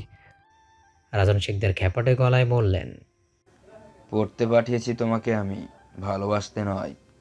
নিষ্প্রাণ অদর সরিয়ে শ্বাস ফেলল, নাকের ডগা ফুলে ধৈর্যহারা গলায় বলল, ভালোবাসি ওকে আমি। বিয়ে করিনি, আপনাকে যা কথা দিয়েছি তা আমি রাখবো। 2 বছর সময় চেয়েছি ওর কাছে আমি, ততদিনে আপনাকে দেওয়া শর্তও পূরণ হয়ে যাবে। অনার্স কমপ্লিট হবে আমার। রাজন শেখদার রঞ্জিত চোখে তাকালেন, রাগে থরথরিয়ে যাচ্ছে তার শরীর। উত্তাপিত গলায় শাসিয়ে উঠলেন, ভুলে যেও না তুমি কি করেছো। নিষ্প্রাণ দুর্বেদ্য হাসল, মিহি গলায় বলল, ভুলিনি, ভুলবো না। নিষ্প্রাণ। রাজন শেখদার ভয়ঙ্কর হুঙ্কারের সাথে উঠে দাঁড়ালেন। নিষ্প্রাণ নিরুত্তেজ। রাজন শেখদার অশিথিল স্বরে বললেন, তুমি এখনো সুস্থ নও, নিজের দিকে নজর দাও নিষ্প্রাণ। ধ্রুবতারাকে আমি ভালোবাসি, ওকে বিয়ে করব আমি। রাজন শেখদার বিতৃষ্ণা হয়ে উঠলেন, কর্কশ কণ্ঠে আওড়ালেন, তারা বেঁচে নেই নিষ্প্রাণ। ও নয়নতারা নয়, ও আমার ধ্রুবতারা। নয়নতারার মতো ওকে আমি ঝরে যেতে দেব না। ধ্রুবতারার মতো আমার অন্তপুরের আকাশে ধ্রুবতারার মতো আমার অন্তপুরের আকাশে অবিরত অহর্নিশ জ্বলবে। কি রাত কি দিন এই নিষ্প্রাণের প্রাণ স্পন্দন। ওর দিকে হাত বাড়াবেন না দাদু। ওর গায়ে একটা টোকা পড়লে আমি ভুলে যাব আপনি আমার দাদু। 12 বছর আগে যা হয়েছে তা আমি ভুলতে চাই। Please help me. নিষ্প্রাণের প্রতিটি শব্দ যেন এক একটা বিষাক্ত বাণ হয়ে বিঁধল রাজন শেখদারের কর্ণরদ্ধে। আটকে উঠলেন তিনি। নিষ্প্রাণ অনুবল ব্যয় ব্যতীত রাজন শেখদারের কক্ষ থেকে বেরিয়ে এলো। সিঁড়ি বেয়ে নামতে গিয়ে পুরো হলরুমে চোখ বোলালো নিষ্প্রাণ। হলরুমের এক পাশে সুবিশাল ডাইনিং টেবিল, অন্য পাশে বসার জায়গা। এই অট্টালিকার মতো বাড়িতে রাজন শেখদার একাই থাকেন, আর তার দেখাশোনার জন্য আছে কিছু ভৃত্য। নিষ্প্রাণ ধীর পায়ে নেমে আসে নিচে। বাড়ির বাইরে আসতেই এক ঝলক ভানুপতির তীক্ষ্ণ কিরণ তার চোখে হানা দেয়। নিষ্প্রাণ একটা লম্বা শ্বাস টেনে বাম দিকে তাকায়। সেখানে আরও একটি দালান আছে, পুরনো, প্রায় নিঃশেষিত। নিষ্প্রাণ অধর কোণে হাসল। ওই দালানে কেউ থাকে না। রাজন শেখদার তাদের তালা ঝুলিয়ে দিয়েছেন, সেখানে কারো প্রবেশ অধিকার নেই। নিষ্প্রাণ বাম হাতের সাহায্যে তার ঝাঁকড়া চুলগুলো পেছন দিকে হেলিয়ে দেয়। সূর্যের প্রখর তাপে ঘাম জমেছে তার চোখে মুখে। ফস করে শ্বাস ফেলল নিষ্প্রাণ। নরম পায়ে এগোতে থাকে বাড়ির পেছনের দিকে। নিজের কক্ষের জানালা থেকে নিষ্প্রাণের প্রতিটি প্রতিক্রিয়া গভীরভাবে অবলোকন করলেন রাজন শেখদার। মোবাইলে ডায়াল অপশনে গিয়ে সে পরিচিত নাম্বারে কল করলেন। ওপাশ থেকে রাশেদের ব্যতিব্যস্ত জবাব, বলুন জনাব। ডক্টর সার্জিও বর্তমানে করাচিতে, তাকে খবর দাও নিষ্প্রাণকে আরেকবার স্টাডি করতে বলো। শোন। রাশেদ ব্যস্ত হয়ে বলল, জি জি জনাব। রাজন শেখদার কল কাটতেই যেন রাশেদের গলা থেকে মাছের কাঁটা নামলো। বাড়ির পেছনে বনো গাছপালায় ভরা। নিষ্প্রাণ সন্তর্পণে এগিয়ে যাচ্ছে। একটা বিশাল আম গাছের নিচে উঁচু ডিবির মতো জায়গা। নিষ্প্রাণ থামলো। ডিবিটি কারো কবর। নিষ্প্রাণ বসলো। কবরটি প্রায় সমান হয়ে গিয়েছে। এখন তার থেকে উঁচু ঢিবি বলা যাবে না, বনলতা পাতায় বোঝার উপায় নেই কারো কবর ছিল এখানে। নিষ্প্রাণ কাঁধ থেকে ব্যাগটা নামিয়ে স্যাঁতস্যাঁতে মাটির উপরে রাখলো। হাত দিয়ে কবরের উপরে লতা পাতা সরিয়ে নিমেষহীন চোখে চেয়ে রইল। খানিক সময় পরে উঠে এসে অদূরে থাকা অলককান্দা গাছটা নিয়ে দাঁড়ালো। মুচকি হাসে নিষ্প্রাণ। কয়েকটা ফুল ছিঁড়ে নিয়ে কবরের উপর একটা একটা করে রাখে। নিষ্প্রাণের অধরে লুকায়িত হাসি, সে হাসিতে তাচ্ছিল্যতা। পাশ থেকে ব্যাগ নিয়ে তার চেন খুলে গোলাপের গুচ্ছ বের করে। পাপড়িগুলো প্রায় ঝরেই গিয়েছে, হয়তো প্রায় ফুলগুলোর পাপড়িতে হাত লাগা দিতে আপনা আপনি ঝরে পড়ে। নিষ্প্রাণ আদরে হাতে তা কবরের উপরে ছিটিয়ে দেয়। একটা বইয়ের ভেতরে থাকা শুকনো বেলি, রজনীগন্ধা, রঙ্গন একের পর এক ছড়িয়ে দিতে থাকে অনুরূপভাবে, আর ঝরা গলায় বলল, কেমন আছো তারা? জানি ভালো নেই।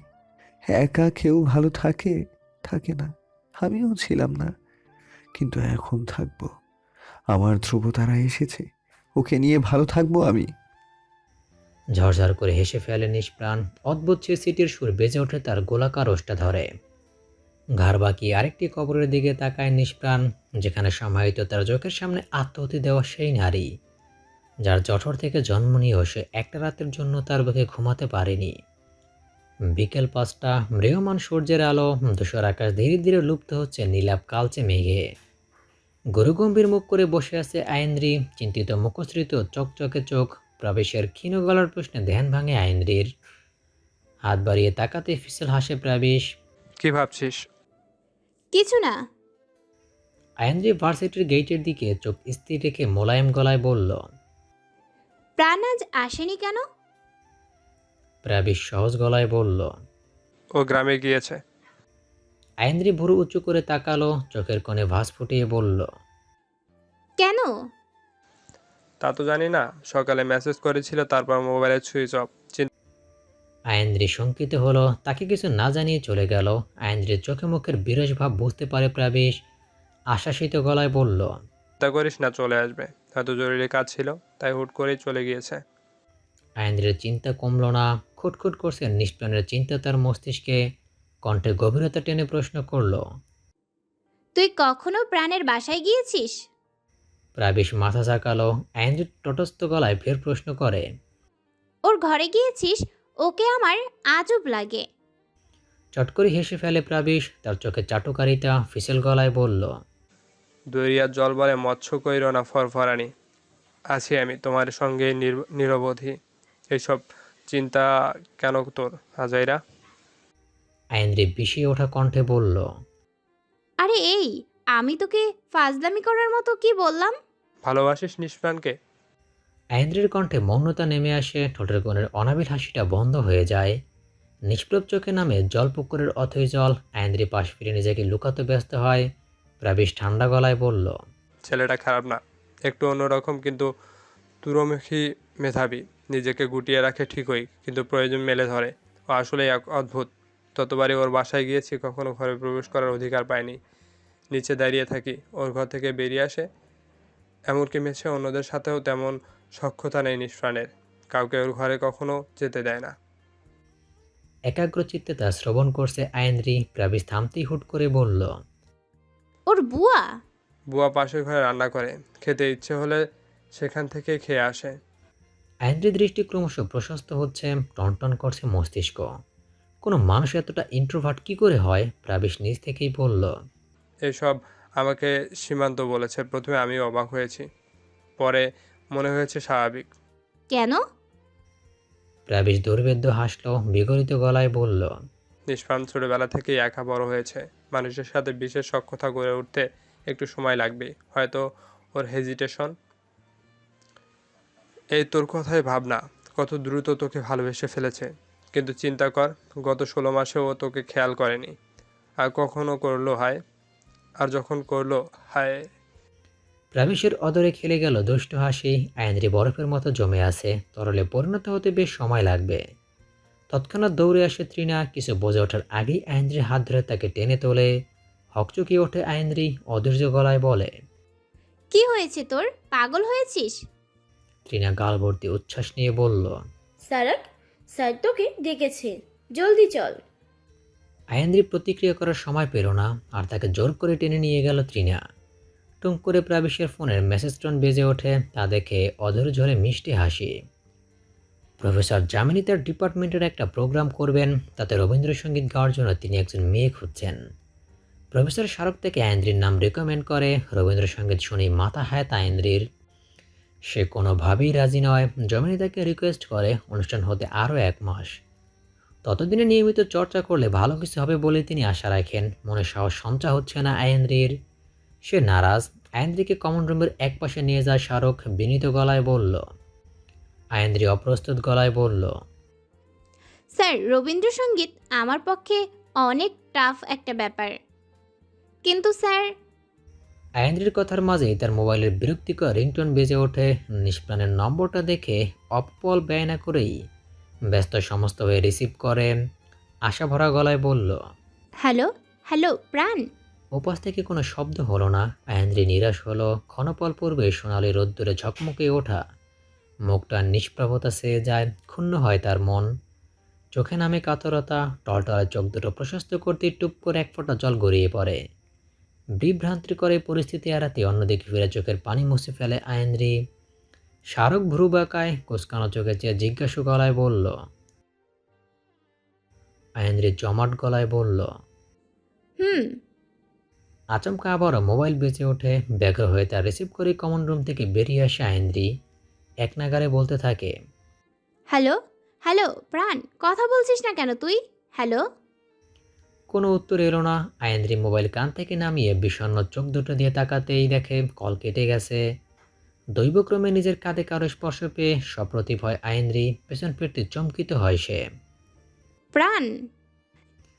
নিষ্প্রাণ বজ্রদীর্ঘ হাতে চেপে ধরে আয়েন্দ্রির হাত। তার রঞ্জিত চোখের দিকে তাকে আত্মা শুকিয়ে আসে আয়েন্দ্রির। ছটপটে পা দুটো লম্বা লম্বা ফেরে সিঁড়ি বেয়ে নামতে থাকে নিষ্প্রাণ। ভয়ে কম্পিত হচ্ছে আয়েন্দ্রির দেহ। নিষ্প্রাণের পায়ের সাথে পা মেলাতে পারছে না সে। তবুও চলছে। সিঁড়ি দিয়ে নামতে গেলে বাম দিকে কাউন্টার, সেখানে দেয়ালের সাথে চেপে ধরে আয়েন্দ্রিকে নিষ্প্রাণ। ভয়ে নেত্রযুগল মুদিত করে আয়েন্দ্রি। শ্বাসরুদ্ধ করে নিষ্প্রাণের পরবর্তী কাজের জন্য অপেক্ষা করছে। কিন্তু আয়েন্দ্রিকে অবাক করে দিয়ে নিষ্প্রাণ। কোনো সারা শব্দ না পেয়ে পিটপিট করে চোখের পল্লব মেরে ধরে আয়েন্দ্রি। সিঁড়ির শেষ প্রান্তটুকুতে তিন পাশেই ঘেরাও। এক পাশে সিঁড়ি, অন্য পাশে কাউন্টার, আর আরেক পাশে হাফ দেয়াল। সেই হাফ দেয়ালের পাশে কাউন্টারের দেয়াল ঘেঁষে দাঁড়িয়ে আছে নিষ্প্রাণ। বুকে হাত ভাঁজ করে এক হাঁটু ভেঙে দেয়ালে সেটে রেখেছে। আয়েন্দ্রির পাশ দিয়ে নেমে গিয়েছে কয়েকজন প্রফেসর। ভার্সিটি বন্ধের সময় হয়ে এসেছে। আয়েন্দ্রি বিতৃষ্ণ গলা চিৎকার করে ওঠে, পাগল হয়েছিস তুই? এমন করলি কেন? মিষ্টি করে হাসল নিষ্প্রাণ। সরস গলায় বলল, আমি তো পাগলই।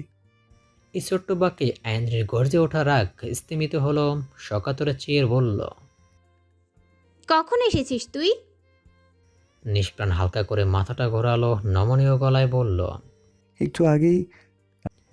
আয়েন্দ্রি অতলস্পর্শী চাহনিতে অবলোকন করে নিষ্প্রাণকে।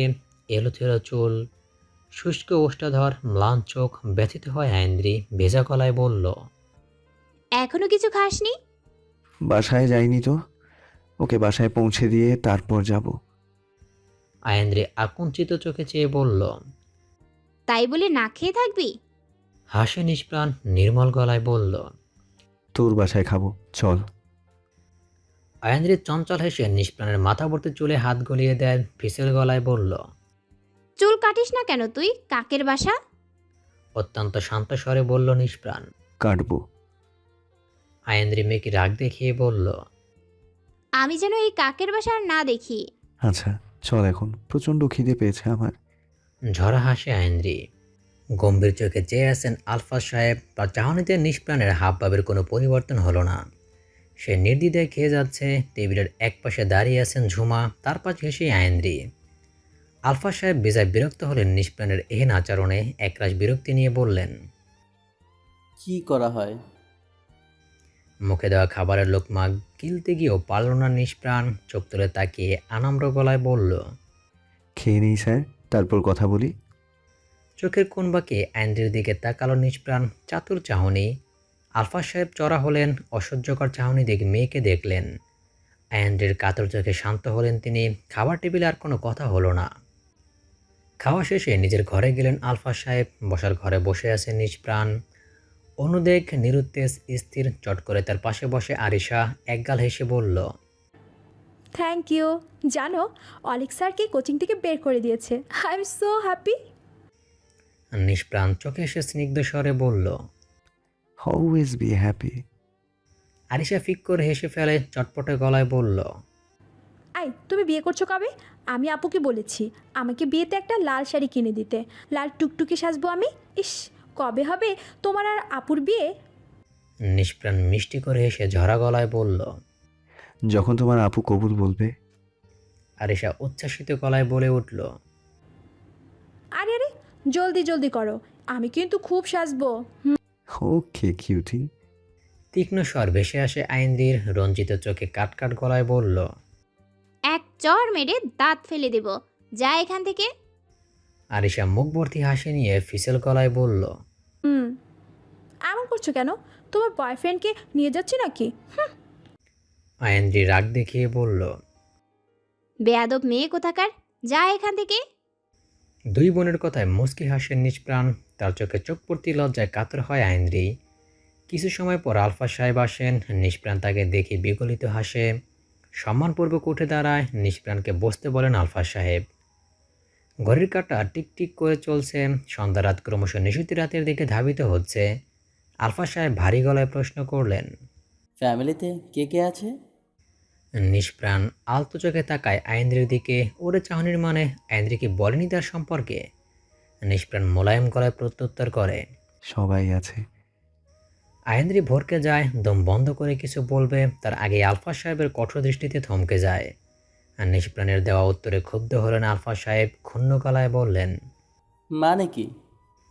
নিষ্প্রাণ শীতল চোখে চেয়ে স্বাভাবিক গলায় বলল, যার কেউ নেই, পুরো দুনিয়াটাই তার। সেক্ষেত্রে সবার পরিচয় দেয়া কি আদৌ সম্ভব? আলফা সাহেব মুখ বিকৃত করলেন। মনে মনে রাগ চড়ে গেল তার। তাচ্ছিল্যের সুরে বললেন, আমার মেয়েকে বিয়ে করতে চাও, আর সেই মেয়ের বাড়িতে এসে খাওয়া দাওয়া? বিয়ের পর আমার মেয়েকে ভরণ পোষণ করতে পারবে তো তুমি?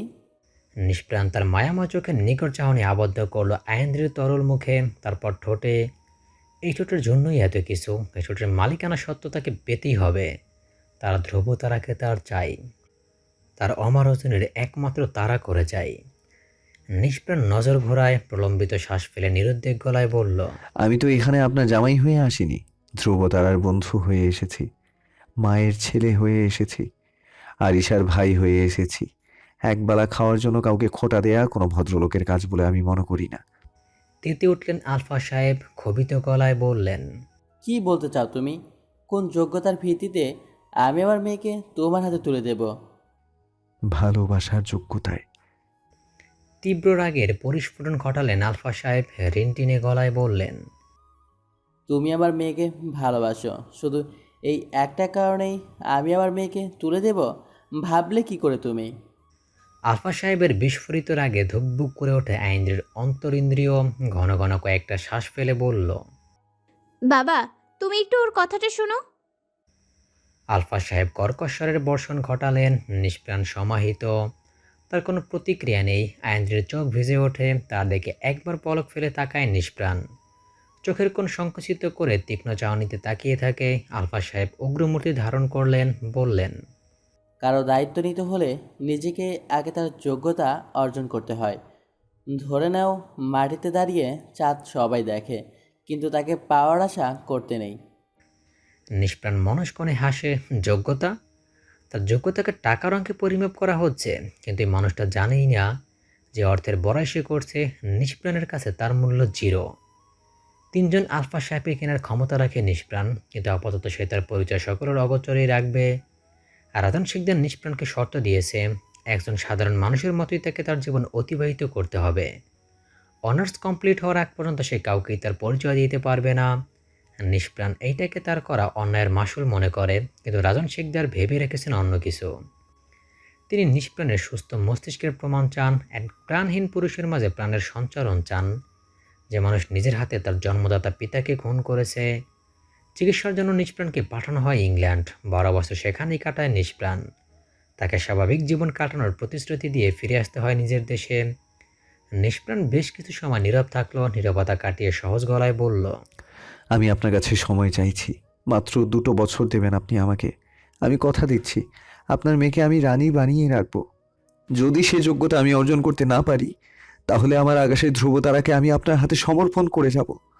সব বাবা মাই তার সন্তানের ভালো চায়। মেয়েদের বাবা মা আরও এক ধাপ এগিয়ে, তাদের অনেক কিছু ভাবতে হয়। 2 বছর অনেকটা সময়। ভাবুন, দেখুন, সঠিক সিদ্ধান্ত নিন। আজ সবাই চায়, তাকে পাওয়া সম্ভব নয়, তা জেনেও তাকে পেতে চায়। এসব মানুষের স্পর্ধা নয়, তাদের অনুরক্তি, প্রেম।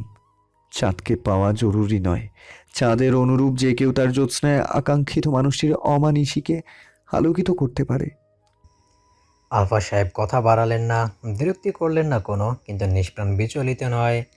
তার ধ্রুবতারাকে তো কেউ কেড়ে নিতে পারবে না, তার ছায়াও নয়। আধার কালো নাবালকের উপর থালার মতো চাঁদ, ঝকমকে তারা কৃষ্ণকায় নবলোক ভেদ করে সমহিমায় উঁকি দিচ্ছে, খিলখিল করে যেন হাসছে।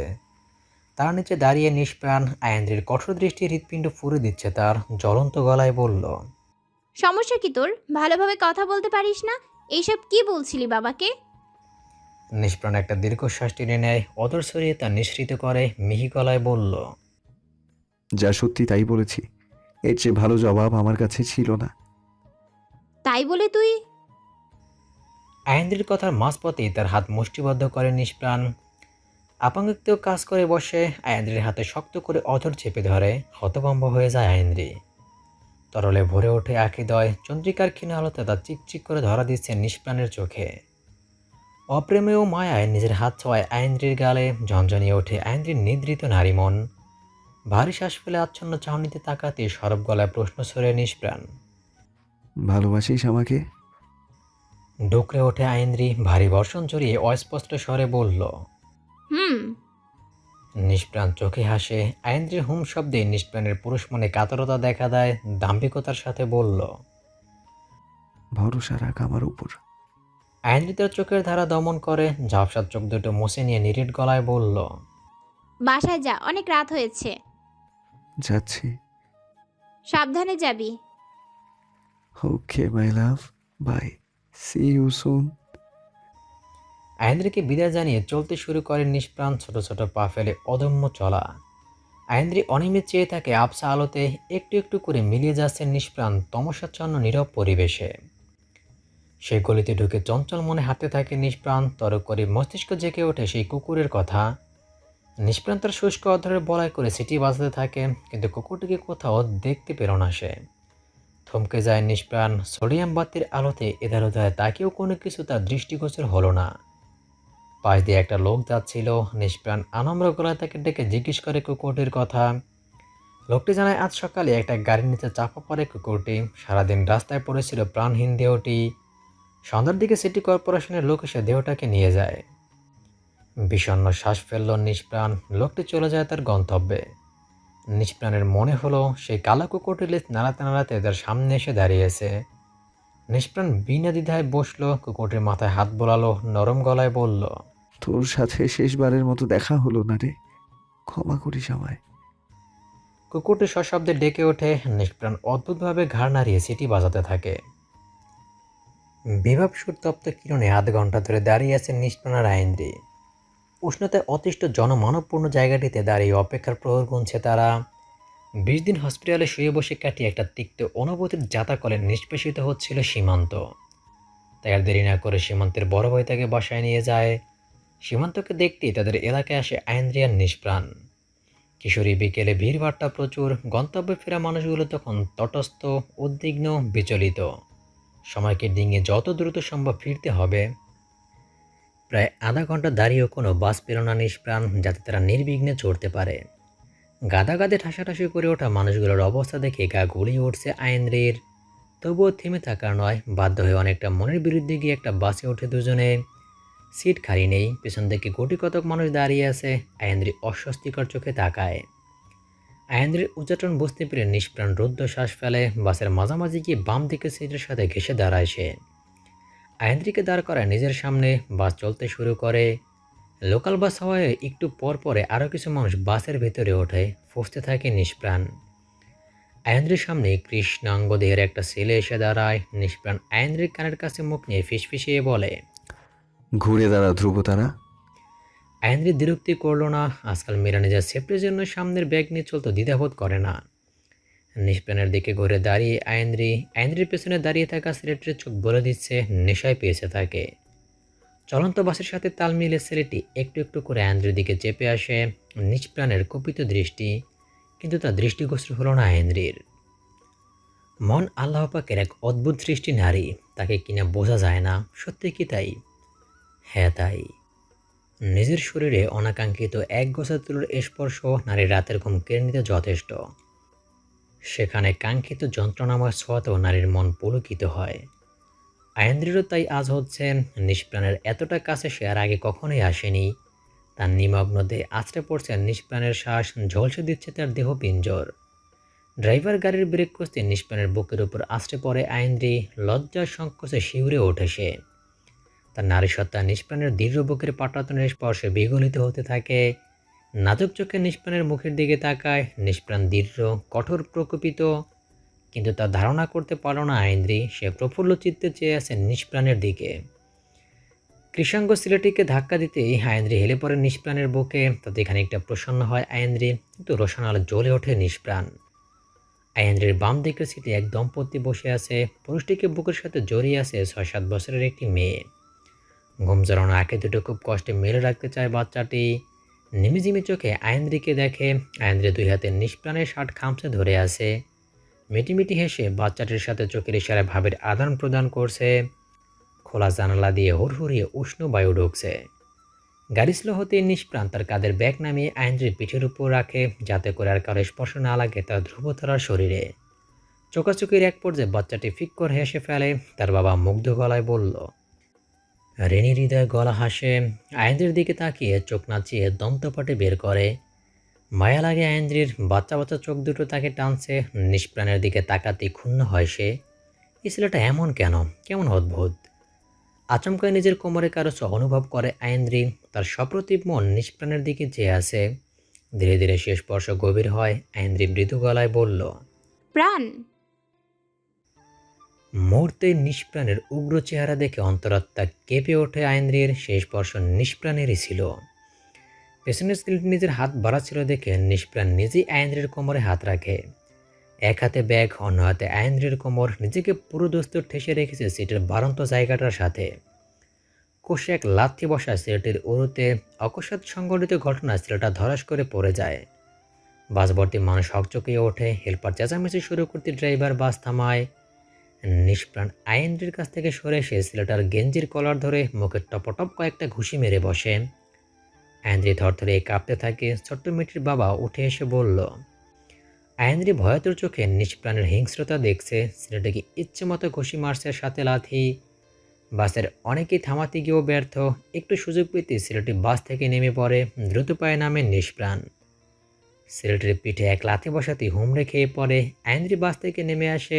নিষ্প্রাণের হাত চেপে ধরে ভীত গলায় বলল, প্রাণ থাম, প্লিজ থাম। ছেলেটির মুখ দিয়ে লহুর ধারা বইছে। শীর্ণ শরীরে এর চেয়ে বেশি আঘাত সয়ে নেওয়ার ক্ষমতা তার নেই। ছোট্ট বাচ্চাটি বাবার কোল থেকে ড্যাব ড্যাব চোখে চেয়ে আছে। পুরুষটি বলল,